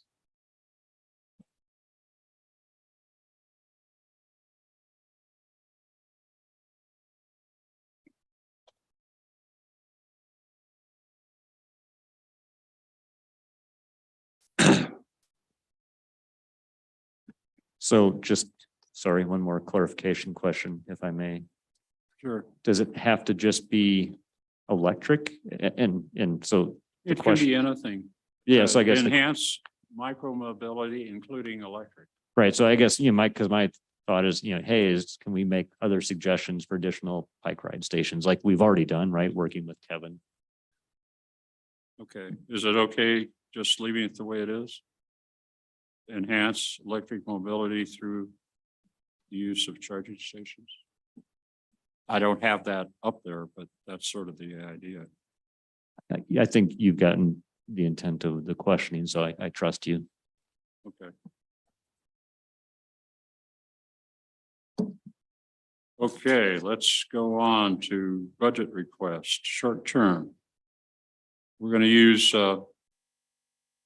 at this point, and it's subject to council review, of course, Roy's got $50K of TMMP money that he's willing to donate, so to speak, because it's unspent. Kevin, yes. Since Roy couldn't be here tonight, he did send his deputy city administrator report to me. So if you don't mind, I'll jump into that. After review with Becca Davis, the finance director, there's 30 available for next year. 30, okay, 30K.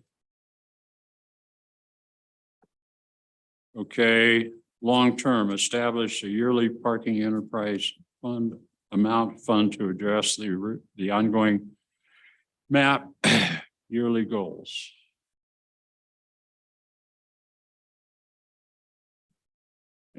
Any additional comments? Hearing none. So I have one comment, Bill, Yeah, or go, more of a question. go. So I think I'd mentioned before, the traffic safety board that I've sat on, I think like 3 of those meetings has felt like the toolbox is fairly constrained and most of it's budget oriented.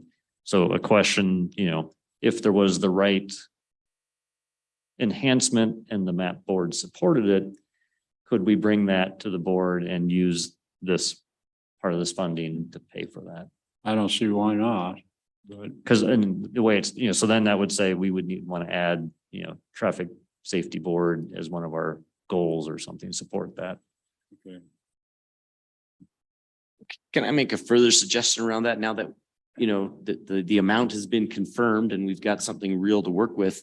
Right, I really think early in 2023, we should have a specific kind of a retreat to go through what, true. I feel like if we really want We need to spend the money. if we want to guys. vote to approve a list of goals, I want to spend more time brainstorming all the options, prioritizing and getting those set. And now we know the constraints. I think, we've got provisional goals that you're going to share with council, but I think we should target having early 2023 a specific meeting to discuss what we think of those priorities are. No, and that's what I was talking about ahead of time. For instance, Hiawatha Gardens, they're moving ahead and they're going to get some money. And the question is, when is it opportune for Hiawatha Gardens? It may not happen this next year, but there's other places in town where we can add charging stations, for example, or bike racks or whatever to help on El Paso. Well, and I think, this fund that we're talking about this is the benefits of the progressive parking structure and all of the Right. changes that we've made. We want to be showing improvements to residents. Right. But, this is why we're going through all this pain, because we're making these improvements around town. So Exactly. maybe we spend some at Hiawatha, maybe Hiawatha's got its own grants and we can spend it around town. But I think we need a meeting to talk about what our recommendations would be there. I totally agree with you, Corey. Yeah. Thanks. Okay.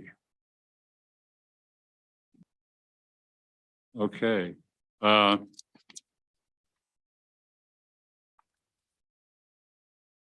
Ideas and projects proposed by the map board for discussion. You just mentioned one, Corey. I actually wondered, do we even need this slide? Well, we may not. We may just dump it. What do you guys think? The flats up across from Cave of the Winds, I'd really like to explore that property some more. It's been brought up a few times. Which But that- property? The Higginbottom Flats, bottom, I don't know. Oh, yeah. But Okay. I'd like us to really thoroughly understand that. And we've talked about it a little bit, but it's never really been the forefront of our understanding. And to establish what that looks like, In that would be a in the goal. context of mobility? Yeah, Yeah. Okay. But I just heard you say goal. That could just be. yeah, I added mean, to the it's a goals and 2023 still get goal rid of or a that major slide. project goal. I mean, in either way, in either case, I think it's something to note for 2023. Can I offer a comment on that? I mean, I think I've been on record already as in favor of investigating that. I'm not sure we should put it in our report to council right now. What I might suggest is that we plan to have that as an early agenda item where we, on one of our regular meetings, we spend some time really focusing on that issue. But who knows what what is our goal there, you know? I get, would you say our goal is just to start talking about it? Just to have a better understanding of it is, I think, a goal. I mean, I agree with you that it might not be good for council. So I retract that. But just internally, or just within the board, and probably an agenda item is a place more appropriate for that. I'd like to at least understand the situation up there so we can move forward with adequate and, if at all possible, goals that are reasonable within the purview of ownership.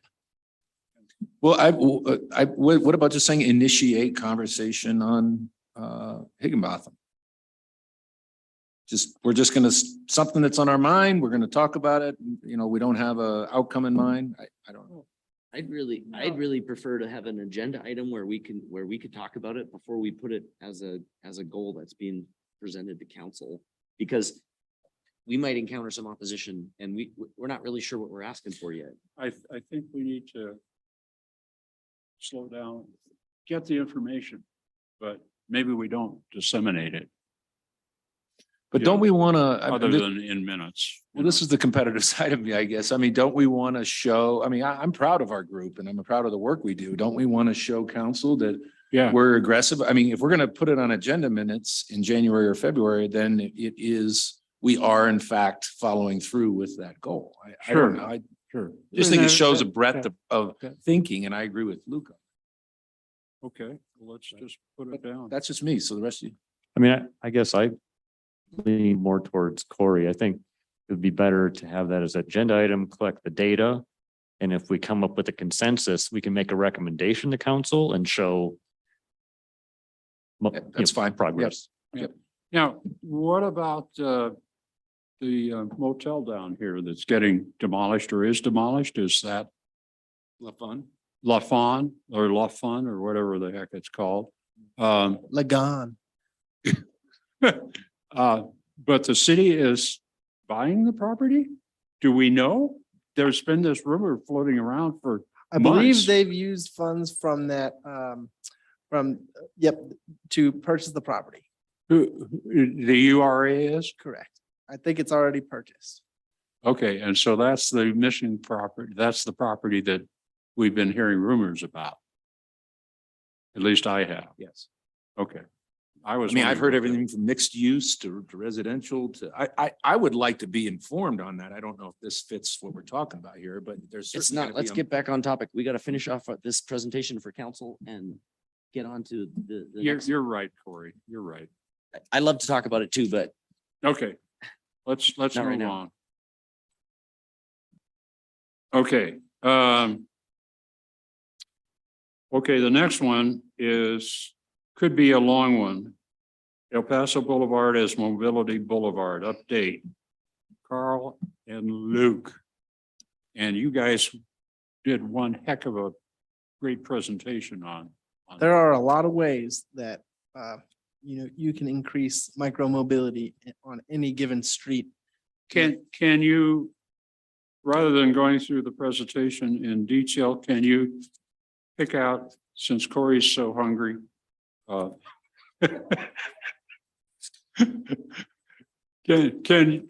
there some pearls that we can So pull out of the presentation? I think I can power through this pretty quick. Okay, go for it then. And this is gonna be maybe awkward. Do you mind if I stand? Just, No. I don't want to like talk and have you guys at my back. And Luke, please interject. Go Okay, for it. I will.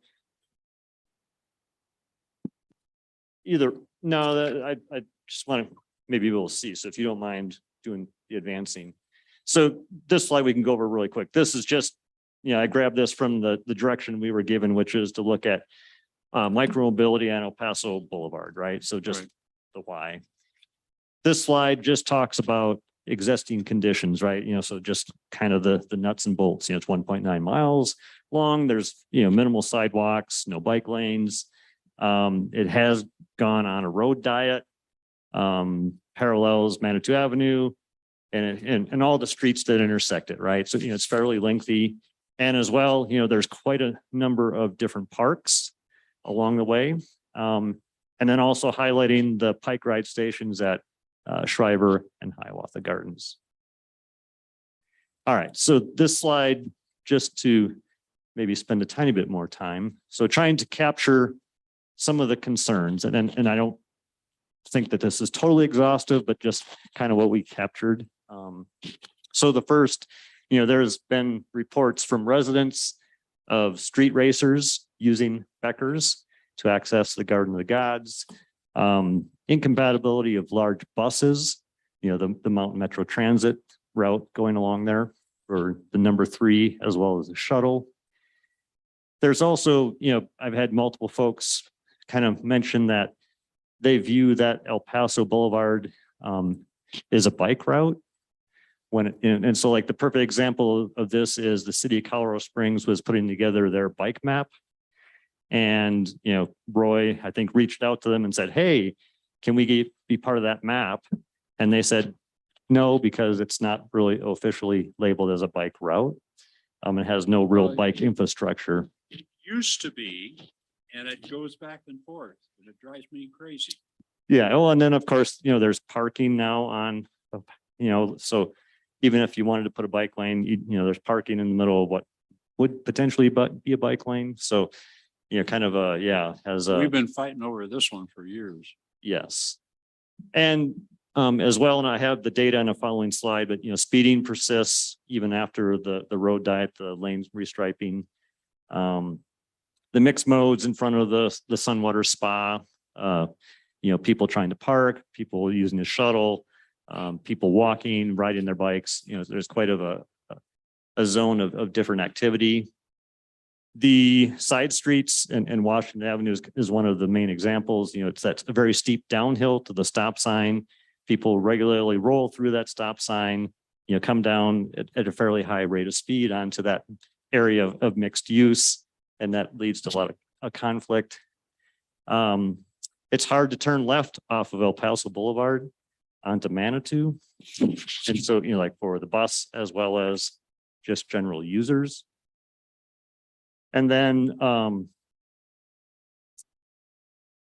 potential conflict, the parking along Memorial Park. And then finally, connectivity to the Creek Walk Trail is something that's come up.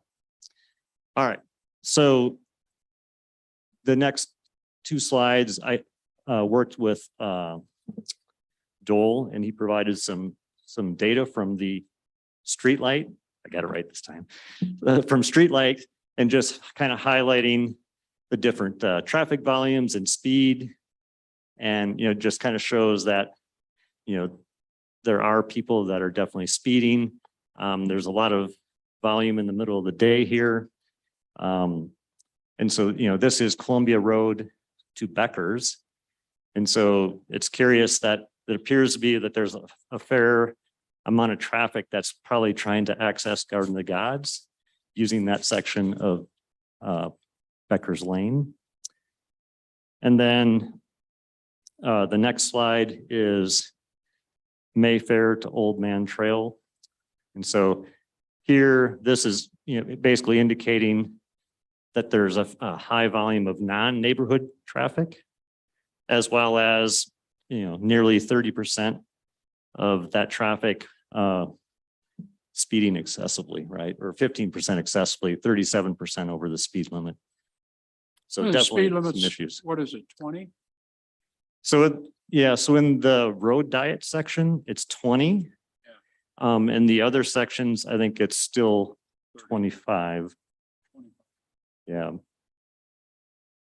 So, and then, so this slide, just emphasizing that, speed and motor vehicles, as you drive faster, the impact is much greater. It's not a linear thing, it's exponential, right? And so just emphasizing that speeding has potential huge impact on non-motorized users, right?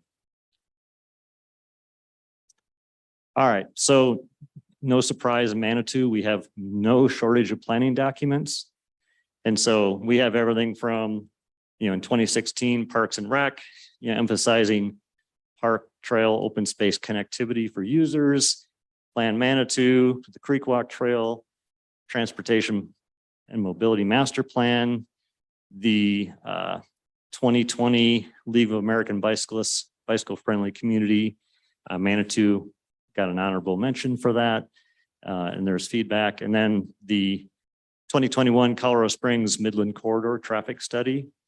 So that's not really Manitou specific, but it's appropriate because it connects to El Paso Boulevard, and our need to get places doesn't stop at city limits. So no shortage of plans asking for mobility. All right, so the next section is kind of a number of slides just showing different options, and I'll go through these quick. If you have questions, I'm happy to talk about it to the best of my ability. But just things that we could consider, right? Things to put in the toolkit. So the first one here is what's called a speed table. So this is a raised area, the entire width of the roadway is longer than a speed bump. They're flat topped. And so they're meant to be traffic calming devices, right? But they're typically mid-block. And so this is a reference to the NACTO information on that at the bottom. Kind of similar to that in concept possibly is what's called a continuous sidewalk. So here, this is basically making the pedestrian crossing, keeping that pedestrian crossing at grade versus dropping down to the roadway. So in effect, it's very similar to that speed table. It's just a speed table at a pedestrian crossing. Roundabouts. So, it's, I don't know if it's common knowledge, but there's a lot of studies that show roundabouts, intersections are the most dangerous place for everyone, motorists and non-motorized users.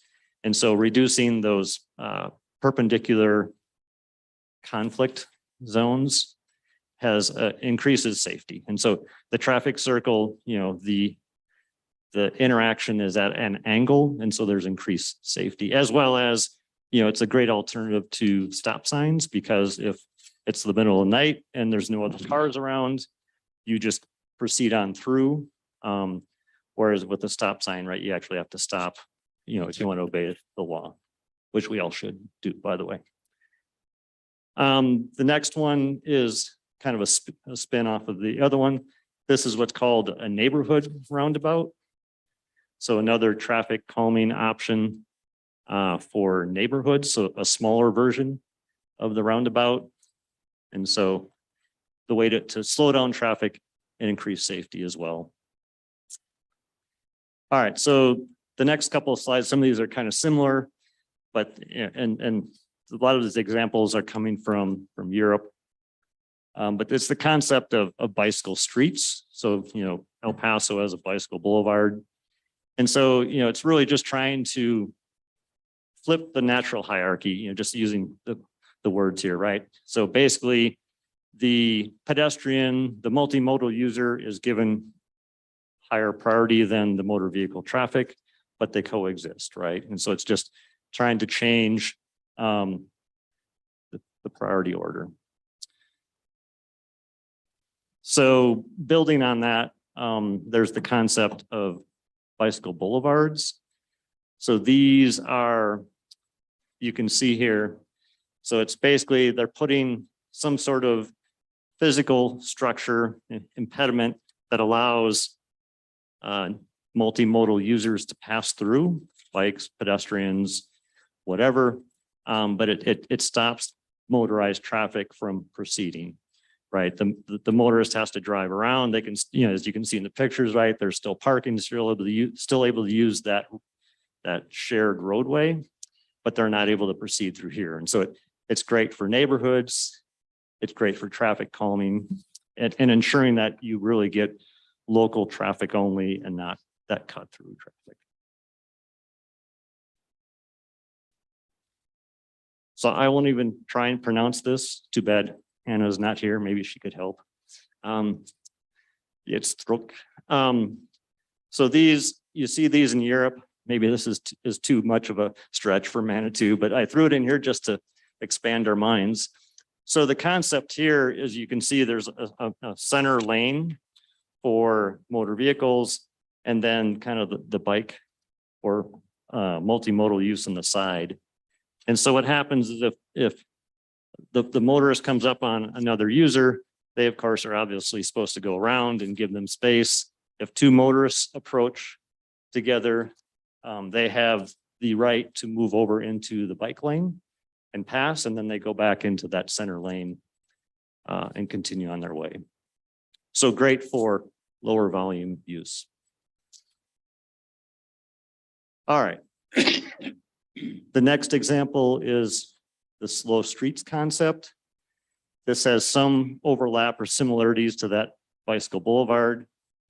Here again, it's putting some sort of a barrier, signage, bollards on the entrance to that section of the roadway, indicating that it's really for local traffic only. So the motorists are able to navigate around that. Fire trucks are able to navigate around it. They can still use the street, they can still park, but it's really trying to encourage local use only and not people driving through. All right, so I think this is my last, or our last example. So this one is a protected bike lane. So there's different versions of this. This one and the picture in the bottom is showing the protection is being provided by these landscape planners. The picture on the right, it's actually bollards as well as the parked cars are providing protection. The reason I threw this on here is I believe, the entrance and exit for Hiawatha Garden Mobility Center is going to be on El Paso Boulevard.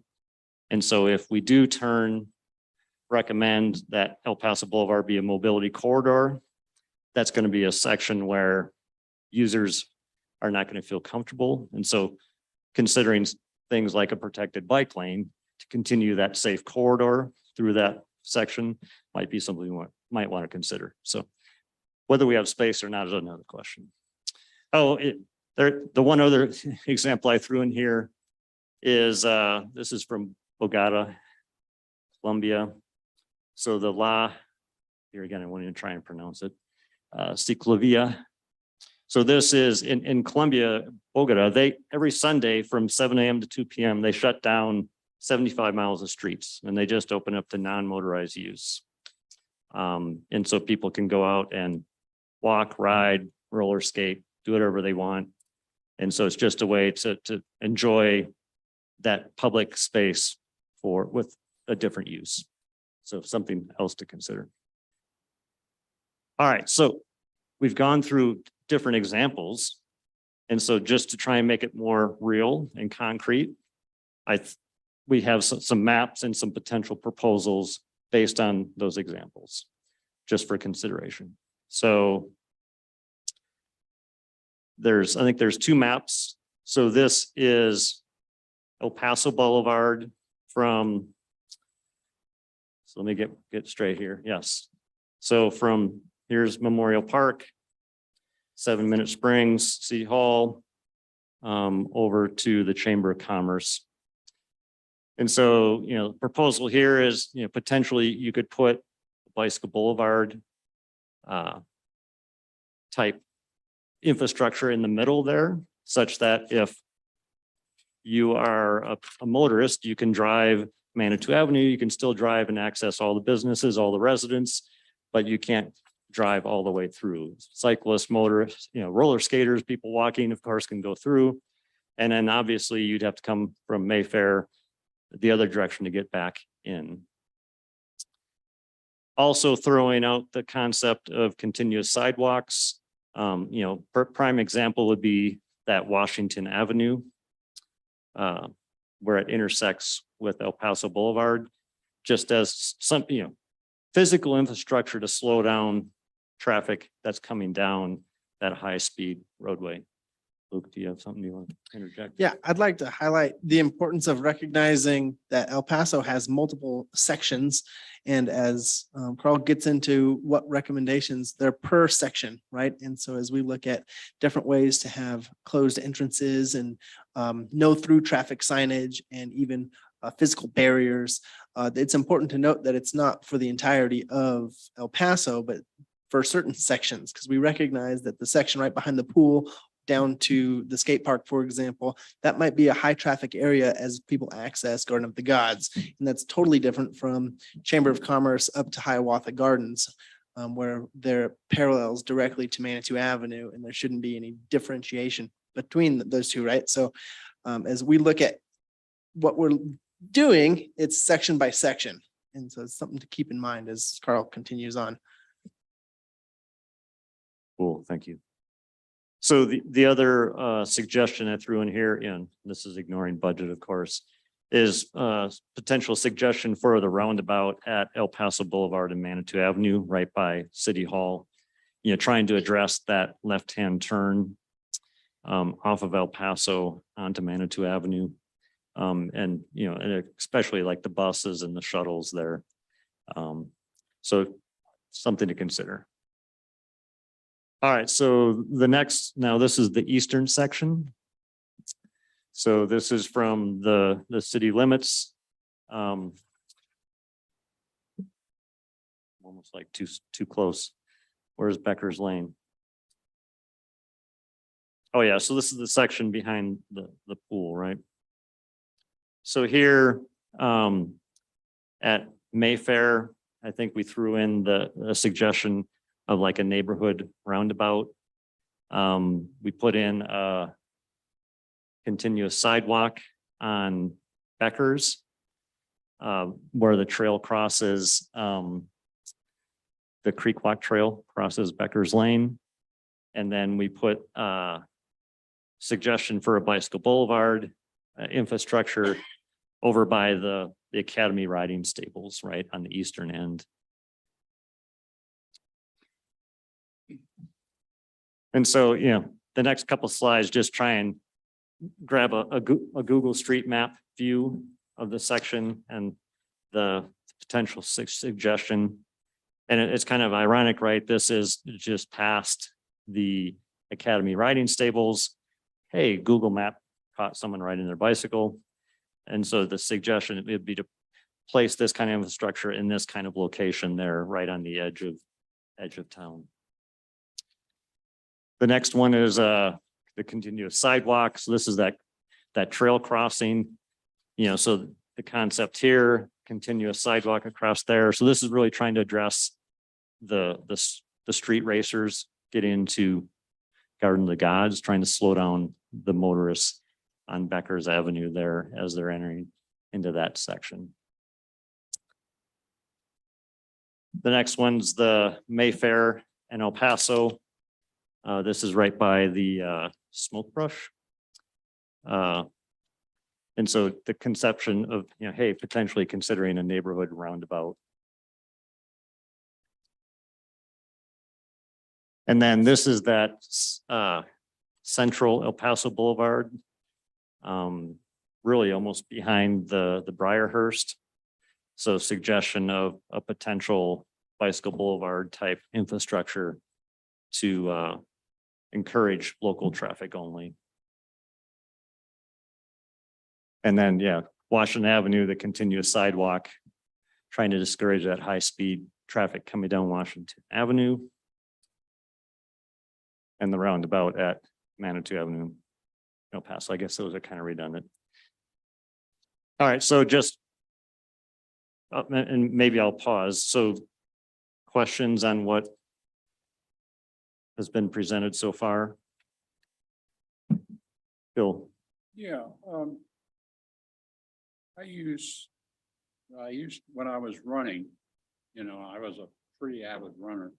I'd use El Paso all the time to get into the garden.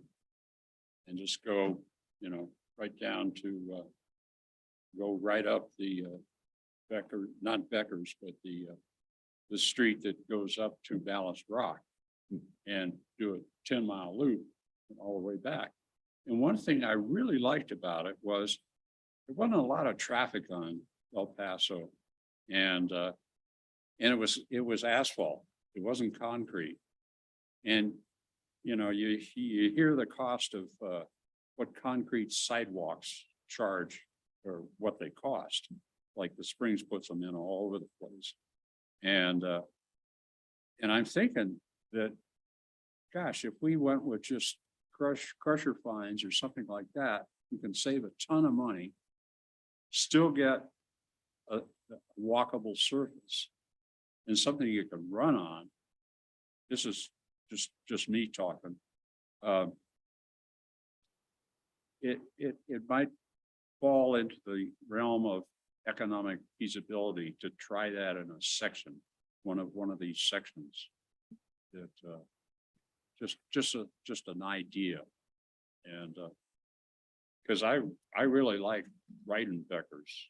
I don't do it too much anymore, but when I was riding, I use it all the time just to do that same 10-mile loop in the garden. I really like it. Great presentation, by the way. Great work, guys. Really exciting stuff. The info that Dole provided about the vehicular traffic made me wonder, and maybe it's not possible, could we ever get data on what numbers of bicycles are actually there? Because your comment, Carl, about, but this is budget, independent of budget, it would be helpful to be able to have that data, right? And be able to say, look, we're not talking about a dozen people here. We're talking, I don't know if that's even feasible. I think part of that answer is just us being out in the community and talking to the people that are on bikes. And when we talk to people, what we find, when we find somebody living on, let's say, the west side of Colorado Springs or even on the east side of Manitou, and they want to get to downtown, it's natural to understand that bicyclists don't want to be near traffic, right? So the majority of bicyclists aren't going to be on Manitou Avenue by La Fonda.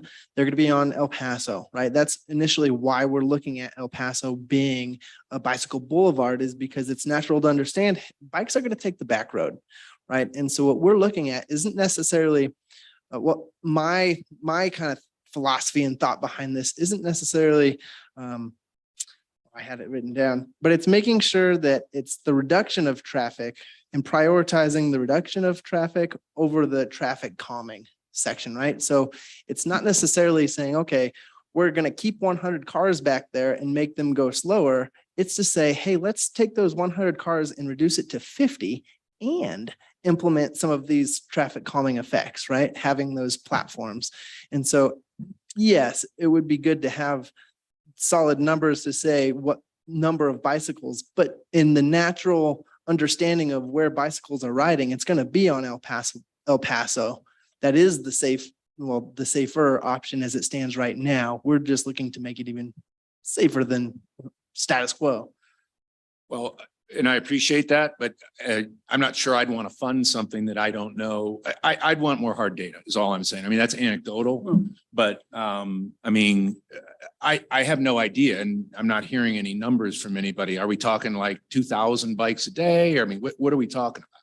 Well, a lot of people don't use El Paso for bikes as much as they used to. At least that's my perception. Yeah, but do you have that? Is that fact or is that's That's perception? just perception. Okay.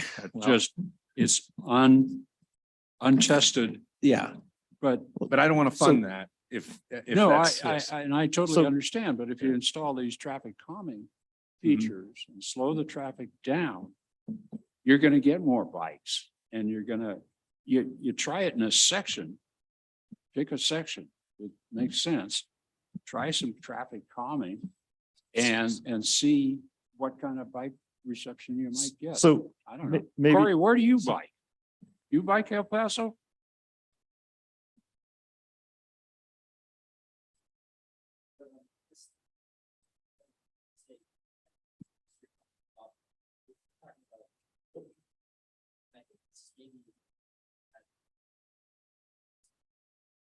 Big picture, we're not trying to necessarily prevent. But what can we do to make that corridor a safe way to get in and out of by life? Right. Because we believe when we get to that, less than the first to do it. So counting the number of people that are going for now. That's like saying, well, I think we're using this bridge stuff. We haven't looked pretty yet. Yeah. People aren't gonna use it there. But you're speculating, just as Bill was, by saying perception and. Mhm. And we know it's. And encourage. You know that. How do you know? that? I mean, again, I'm a data person. I mean, I'm Well, hearing lots of speculation. Let me just say one other thing. I'm all for the ultimate. It's wonderful. But you can't just say it's my perception or I think, or no, but I've heard these things. Mhm.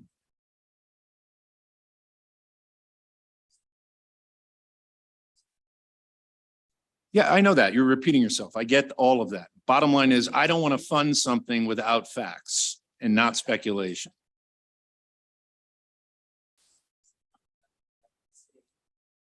So Corey, you don't think it would be helpful to know how many bikes go down that road every day? I know that's probably not feasible, but you don't think that would be an important driving?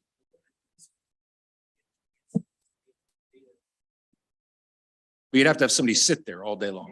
And I actually, this is what we should do is start things based on data now.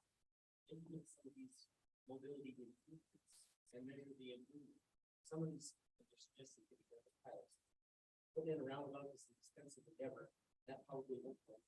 But if we could implement a few in places where we think it's like the most dangerous, the most impact, these costs, especially with a pilot. That's absolutely what we should do here, and we should measure before and after. There's ways we can get some of that data. Strava is a powerful picture that doesn't go on as easy.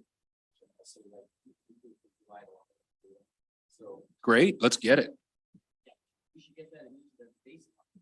But I don't think it's reasonable to say we won't consider implementing these unless we can demonstrate that's not useful. It's gonna come, take a seat. I say I totally disagree. I don't think you can implement anything without some level of data. You are speculating. And I don't believe in speculation. Well, look at so what has just been presented. And I suspect that there's data out there for some of the stuff that was presented tonight. Am I wrong, guys? there's definitely data showing that it increases safety and Why don't increases we get usage. some of that data? I mean, there's the links to all the references in there.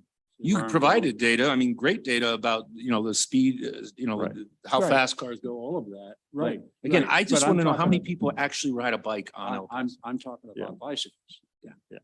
So Bob, I'm in And- agreement. I think we should collect data and it would be useful, like Corey said, even just to measure if we try and pilot, like I have a couple of slides, just throwing some ideas out there, the effectiveness and whether we got our money's worth and improved the experience for people. I mean, that's Yeah. spot on. And I'll be honest, Carl, there's personal bias here. I'm not a cyclist. Okay, so therefore I want to know more about what's actually happening. Yeah. You guys are cyclists and Well- so I think it's unavoidable. We have personal bias in this issue. And that's why Yeah. I would like to, I'd fund anything as long as you can show me this is gonna be. And to me, that's, I mean, that's great, right? To me, improving mobility for all users benefits people even if you just drive, right? It's fewer people competing for parking spaces downtown, fewer people that, if someone's on a bike, it's, and you're in a motor vehicle, right? Hey, I can easily pass them and get in my way. Whereas if I'm in a car, you got to sit in queue and wait for them, right? So it's just, we can get more people downtown, get more people enjoying Manitou Springs, improve the resident experience for more users, right? And so it benefits everybody, right? From my perspective. So it doesn't matter whether you ride or not, right? If you walk, if you roller skate, if, there's ADA, there's disability, there's all kinds of things that this can benefit. And it benefits everybody, even if you are just a motorist. There is another challenge that we ought to be thinking about. And it's come to play on, 2424 on 30th Street, where the residents rose up and defeated a development, a big apartment development of 400, 500 houses or apartments. And Springs Council voted it down because of the wildfire evacuation concerns. El Paso would qualify as an evacuation route.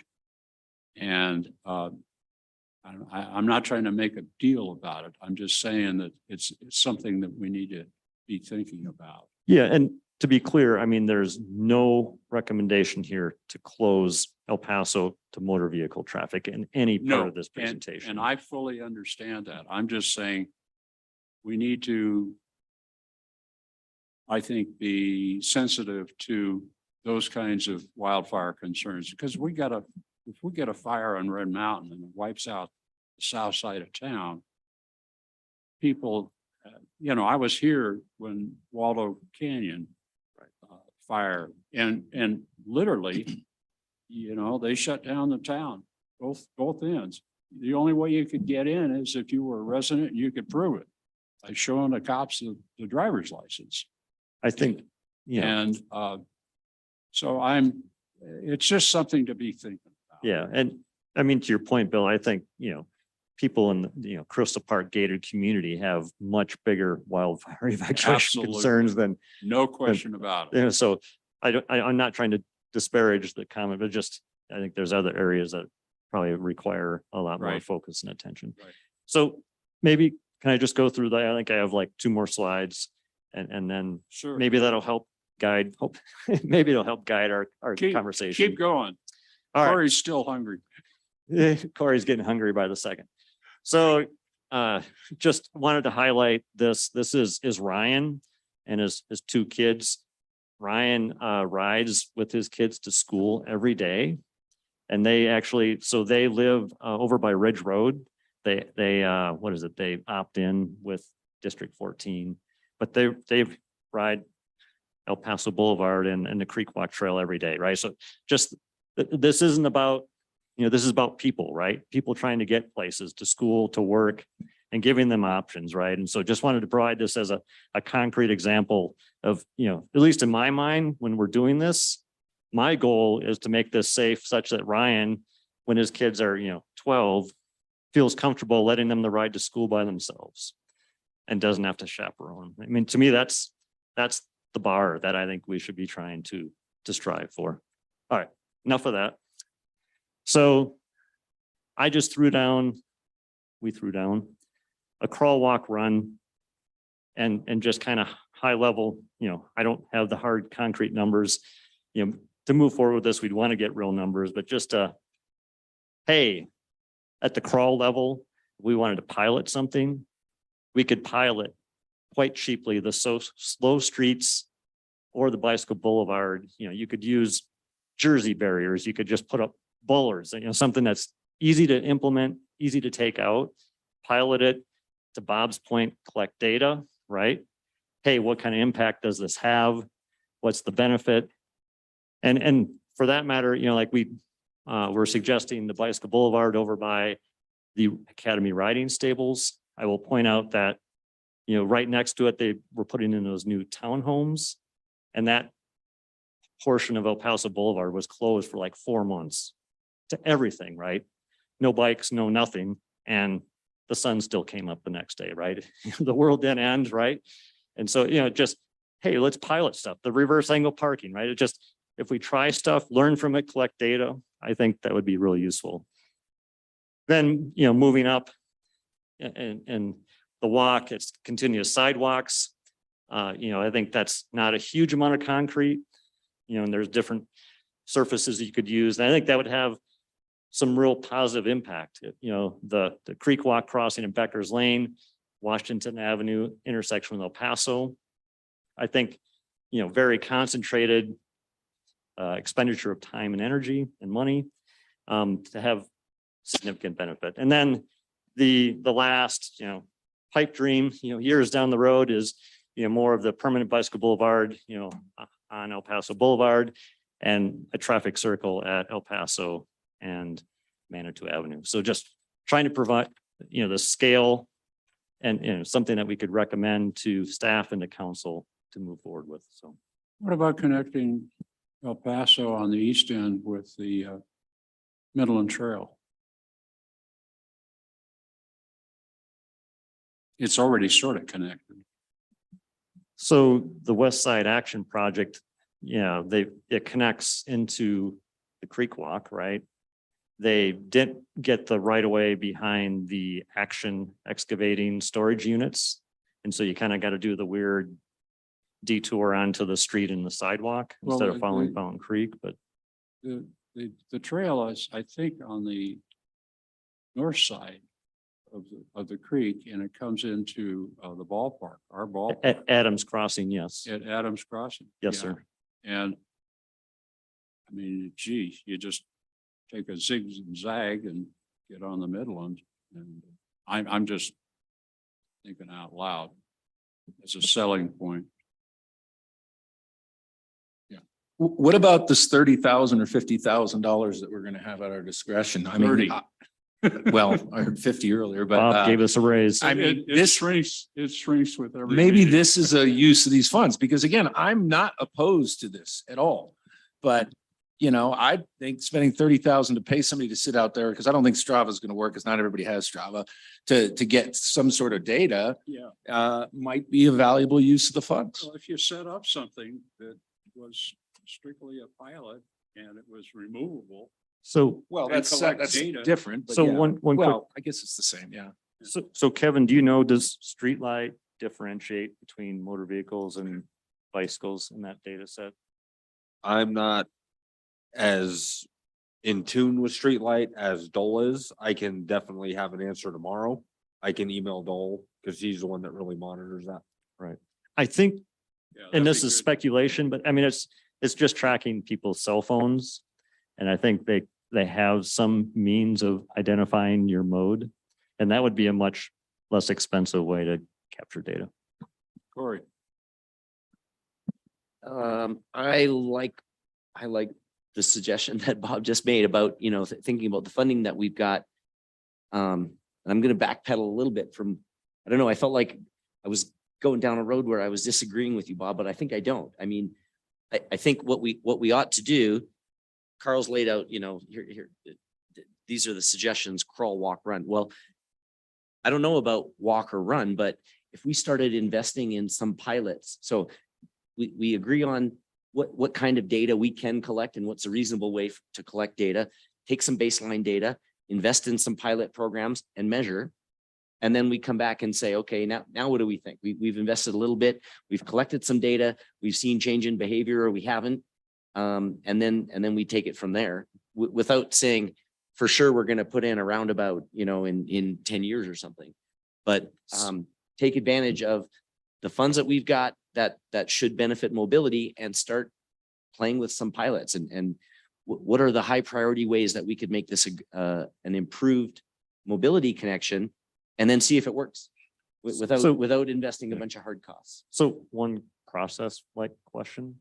So as a board, our purview is to make recommendations. So really, isn't really this us coming to some consensus of, maybe it's a pilot project, but hey, we're gonna recommend to staff or to the council that they approve something. And so if it does cost money, hey, we're willing to pay for it out of our budget, but it's not like we can decide is the only point I'm trying to make. And some of these pilots can be free. For example, from Mayfair to Hiawatha, right? That section right there, we can put big road closed to through traffic, big signs, right? Road closed ahead, local traffic only. And we don't have to have some kind of barrier in the middle. All it's doing is tricking the people that don't live there. And if you live there, or if you're knowledgeable, if you're a Manitoid and you happen to know the back roads into Manitou, then you'll know that that's an access point. But at the end of the day, what it does is it takes that 100 car example down to maybe even 30 because they don't think they can get that way. And that costs us $0. That costs us some temporary signage from the streets department saying road closed ahead. And road is not closed ahead, but what it does is it eliminates the traffic that's there unnecessarily. That's a good idea. Yeah, but I don't think that'd be legal. I don't think you can put a road closed ahead. Well, not road closed, I but mean- local traffic only, Yeah. something of Yeah. that nature. No, I hear you. I just, there'd be some semantics there that the police would probably be involved in. But, yeah. That's a reasonable idea. One other comment, Carl, I keep hearing, this is a little thing, but I've heard the street racing thing. Is that a real thing or is that an urban? Because I had 3 kids go through high school and I never heard of street racing. So I can actually speak to that personally. So Joan and I were involved in actually collecting data this is for the whole turtle painting project in front of the Sunwater Spa. And so that please put up a traffic sign. We actually went and did same data collection at Becker's and El Paso. And we had been there probably like 20 minutes and one of the residents in the townhomes there in the corner came out and asked what we were doing. And we said, hey, we're collecting data. And he scoffed at us and said, this is nothing. You should come here at 9 at night.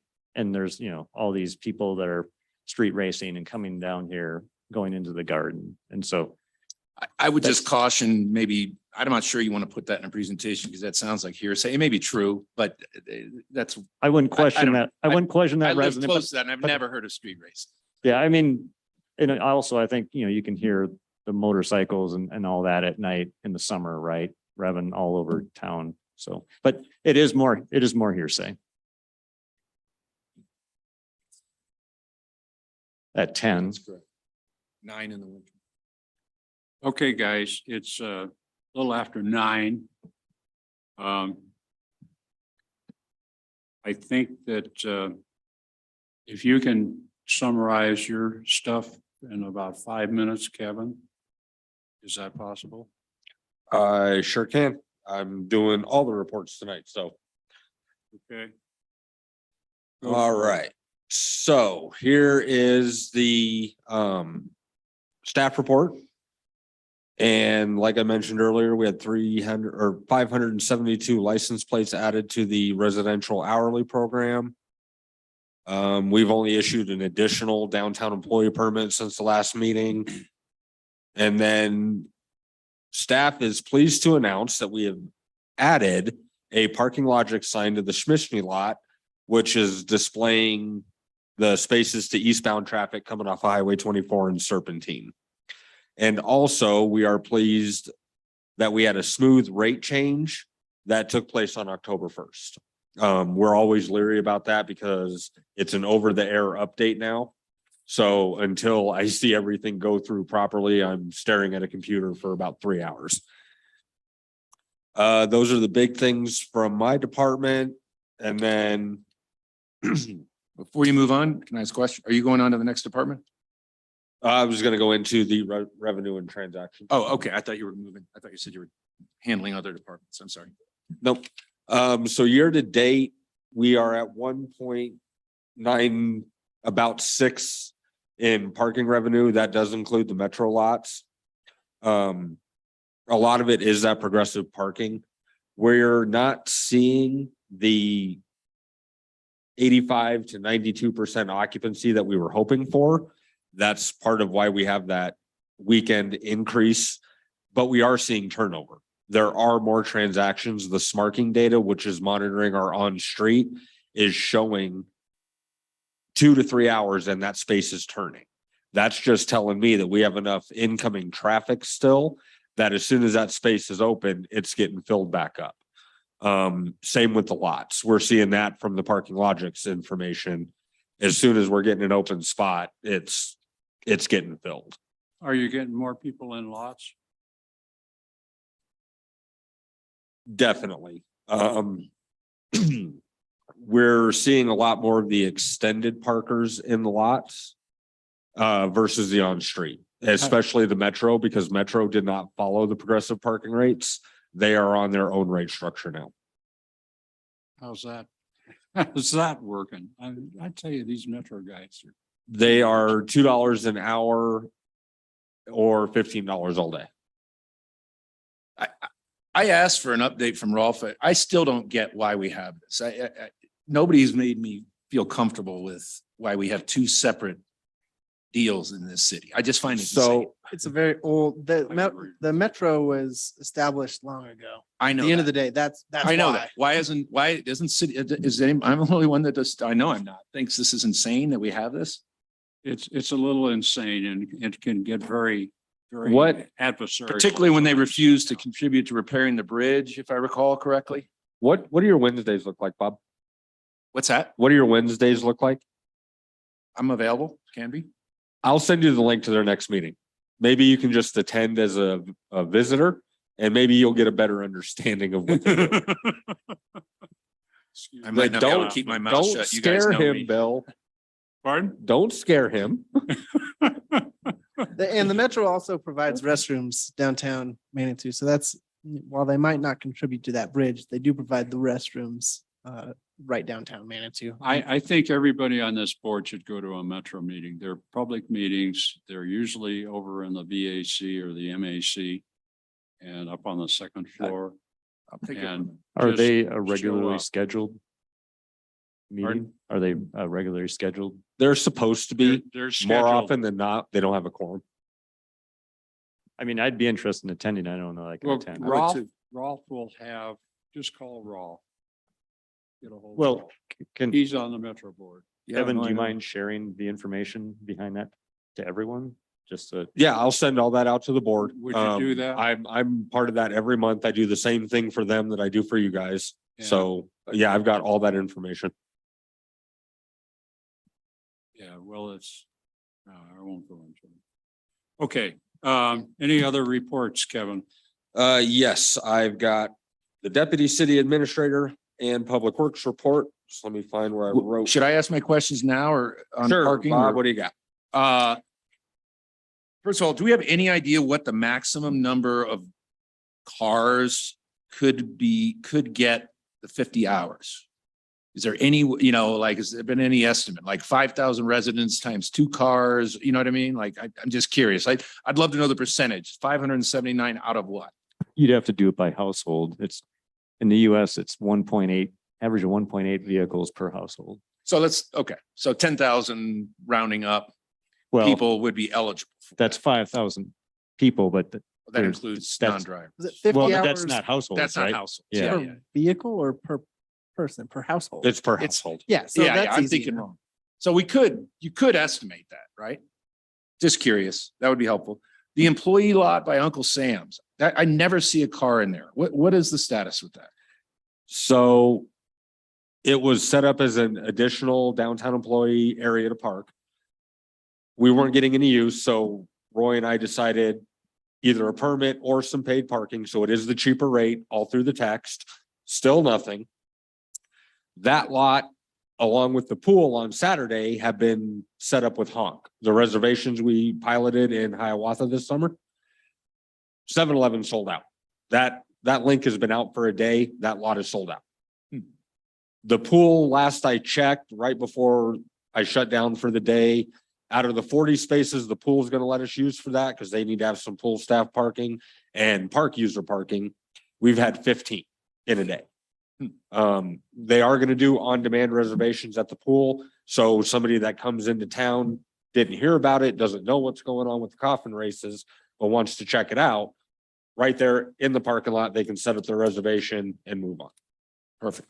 Thank you. And then last question, I noticed I don't know, the orange, the yellow cones by the rear end parking are gone, Mhm. which it looks great. I love it. Is that permanent? I mean, did we determine that there's enough knowledge now that we don't need them anymore? That was, I believe CDOT requested that we put them in.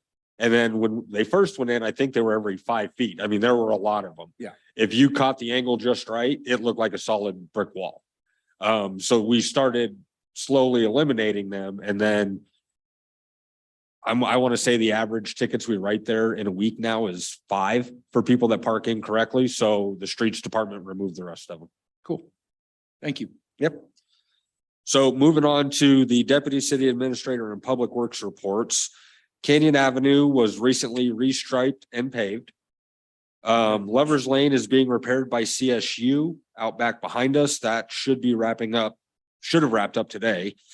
And they are planning on finishing Share the Road signs and Sharrows as a temporary solution off of El Paso. And we've already alluded to this earlier, but Roy did confirm $30,000 from the TMMP will be sent to this board for next year. And then some things to kind of kick around and discuss for next meeting. Do we want to hold on to that, see what we can come up with from the parking enterprise and build on this amount? Or do you guys want to go forward with some smaller projects and maybe spend that money next year? And those are all the reports that I have. Well, hold on. 30K is for next year, right? Right. I'd say spend it and then we have something to build on and say, look at our accomplishments. Yeah, get good with data, do some pilots, do some measuring, Right. then make decisions off data. And I suspect if we have to pay for it, we should pay for it. We need the data. And that's what the 30K is, could be used for, potentially. I wouldn't want to use it all, but I want to use some of it. Because we want to continue to make a case for using the enterprise fund as the ultimate source of funds for recommendations and data gathering and implementation of pilots and so forth and so on. So I think we just need to jump on it and move. Would you agree, Kevin? I'm supporting whatever the board decides. We can make it happen. If we got some projects next year, we can make them happen. Okay. Okay, gentlemen. It's on us. Let's do it. Okay. Anything else, Kevin? Okay. Board correspondence. Anybody got anything they want to share? Okay. Corey. I had the opportunity this month to be involved in some discussions related to the coffin races. And I wanted to just go on record of saying I was in a meeting that Kevin was in, and I was really impressed with the knowledge and confidence that Kevin had in talking about the parking matters. We were talking about congestion and in and out, and I've learned a lot about the impact that coffin races have on the entire community. And I was really glad to have Kevin's expertise in the meeting that I was able to attend. So I want to say thanks for that, Kevin. Great job. Thank you. And that's what I'm here for all day, every day. Okay. Anybody else got anything? I have a future agenda item, Yes. which is next. I don't know if you were going to Yes, that. go ahead. It just hit me like a ton of bricks. We owe it to our community to drill down on this whole metro parking thing and this relationship that we have. I don't think any of my friends know about this. It's too late to add it to the goals. So similar to the proposal of putting on the agenda, whatever that other item was, I'm sorry, I'm hungry too. I really think we should drill down on this metro thing. And I mean, it's insane that we have this system in this town of two entities operating under their own rules. So I mean, that's my opinion. And if I educated my friends and neighbors that don't know about it, I am very confident they would be feeling the same way, that this is not a functional way of proceeding. What I suggest is show up at their board meetings. I used to go to them on a regular basis.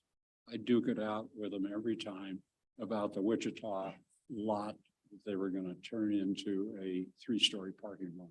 They had drawings, they spent probably close to $200K into generating construction drawings. And- Well, I'd rather have all of us. I'd rather not be the one guy, or we go to a meeting and make a scene. I think it's a very important issue that deserves more attention than just going to the Well, meeting. it does. I mean, can it be changed, I guess, or is it, it can never be changed? If that's the No, case. it then- can be changed. Well, and It I was think put it's- together as a vote of the downtown merchants.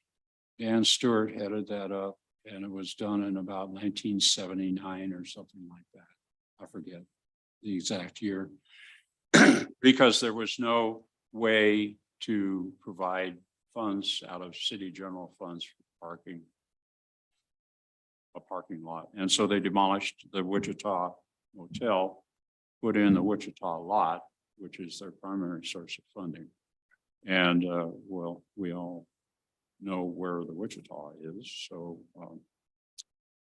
anyway, it's an unfortunate thing that happened. It does give us grief on a regular basis, at least me.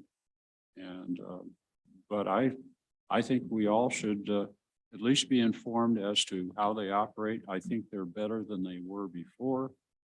But I haven't been to any of their meetings in the last 2 years. I'd had it. So is that the group's consensus? That's the extent of it, because I think it's much more important than just going to a meeting. Oh, it So- is. I agree with you, Bob. I think it's worth investigating and pursuing further. I'd be curious to know whether we can actually change, an existing taxing district or all that, but Yeah, and- They can, and the only way to change it is to go through the process of abandoning the district and combining with us. The city of Manitou Springs provides most of the support services for what Metro does. Kevin, you can speak to that. We provide almost all services to the Metro District. My department enforces, patrols, maintains, collects. For both their lots, public services, maintains, cleans, repairs the restroom facilities. They plow their lots. We do the signage. The city is the sole support system for those two lots. Yeah, and I think, I'm not sure that we really get reimbursed sufficiently for our services that we provide. I've always been concerned about that. That was a concern of mine as well. I have gone through the parking costs and worked with Nicole Ortega, our deputy finance director. That has changed. As far as public services and facilities, I'm not sure if they've gone through that process. My department has. Okay, well, that's good. Did you find discrepancies? You're shaking your head, yes. We did. They were. When SP Plus contract was terminated, Right. the IGA was never looked at, and it was still that blanket billing from SP Plus is what was being followed. I sat down with Nicole, we do it, and they recently were presented with a $12,500 back bill for internet services, materials, staff time, several other things, and that has been redone. They are now paying their monthly dues for the internet connectivity, the citation paper, the citation envelopes, receipt paper, cleaning materials, everything that we do in the lots. Well, we need to expand that to public services. I believe Nicole was going to reach out to Jeff before his departure. So as soon as we end up with somebody in that position, I'm sure it'll be one of the top items to discuss. Yeah, I think this is a critical problem that we need to resolve, and I'm quite frankly sick of dealing with it. So, anyway. Okay, anything else? Anybody has anything to say? Yes, Corey. Future agenda items, we talked about it before. I'm not sure if it needs to be a special meeting, but now that we know that we've got these funds to have a if it's either a special meeting or a meeting dedicated just to, hey, what do we think our priorities are for how, how these could be spent? And I think improving our data collection and then proposing some high impact pilots are what come to mind for me. So, but it's going to take, we're not going to decide that tonight, but I think we should plan on having a meeting early in 2023 to look at that stuff. Almost a retreat of sorts. Yeah, I'd like to do that. Well, why don't we brainstorm, and you guys have done a lot of this already on what our possible pilots are, and bring them to the November 30th meeting. And maybe we don't talk about it extensively, but we can at least flesh it out a little bit and run it around the merry-go-round and see what people think, and then really hit it next year. How's that sound? Okay. Okay, anything else? Need a motion to adjourn then? I move that we adjourn. Is there a second? Okay, Corey seconded. All in favor, please say aye. Aye. Aye. We are adjourned. Kevin, can we help you clean up at all, or you have to put all this stuff away? Huh? Like on microphones and stuff, or at a minimum?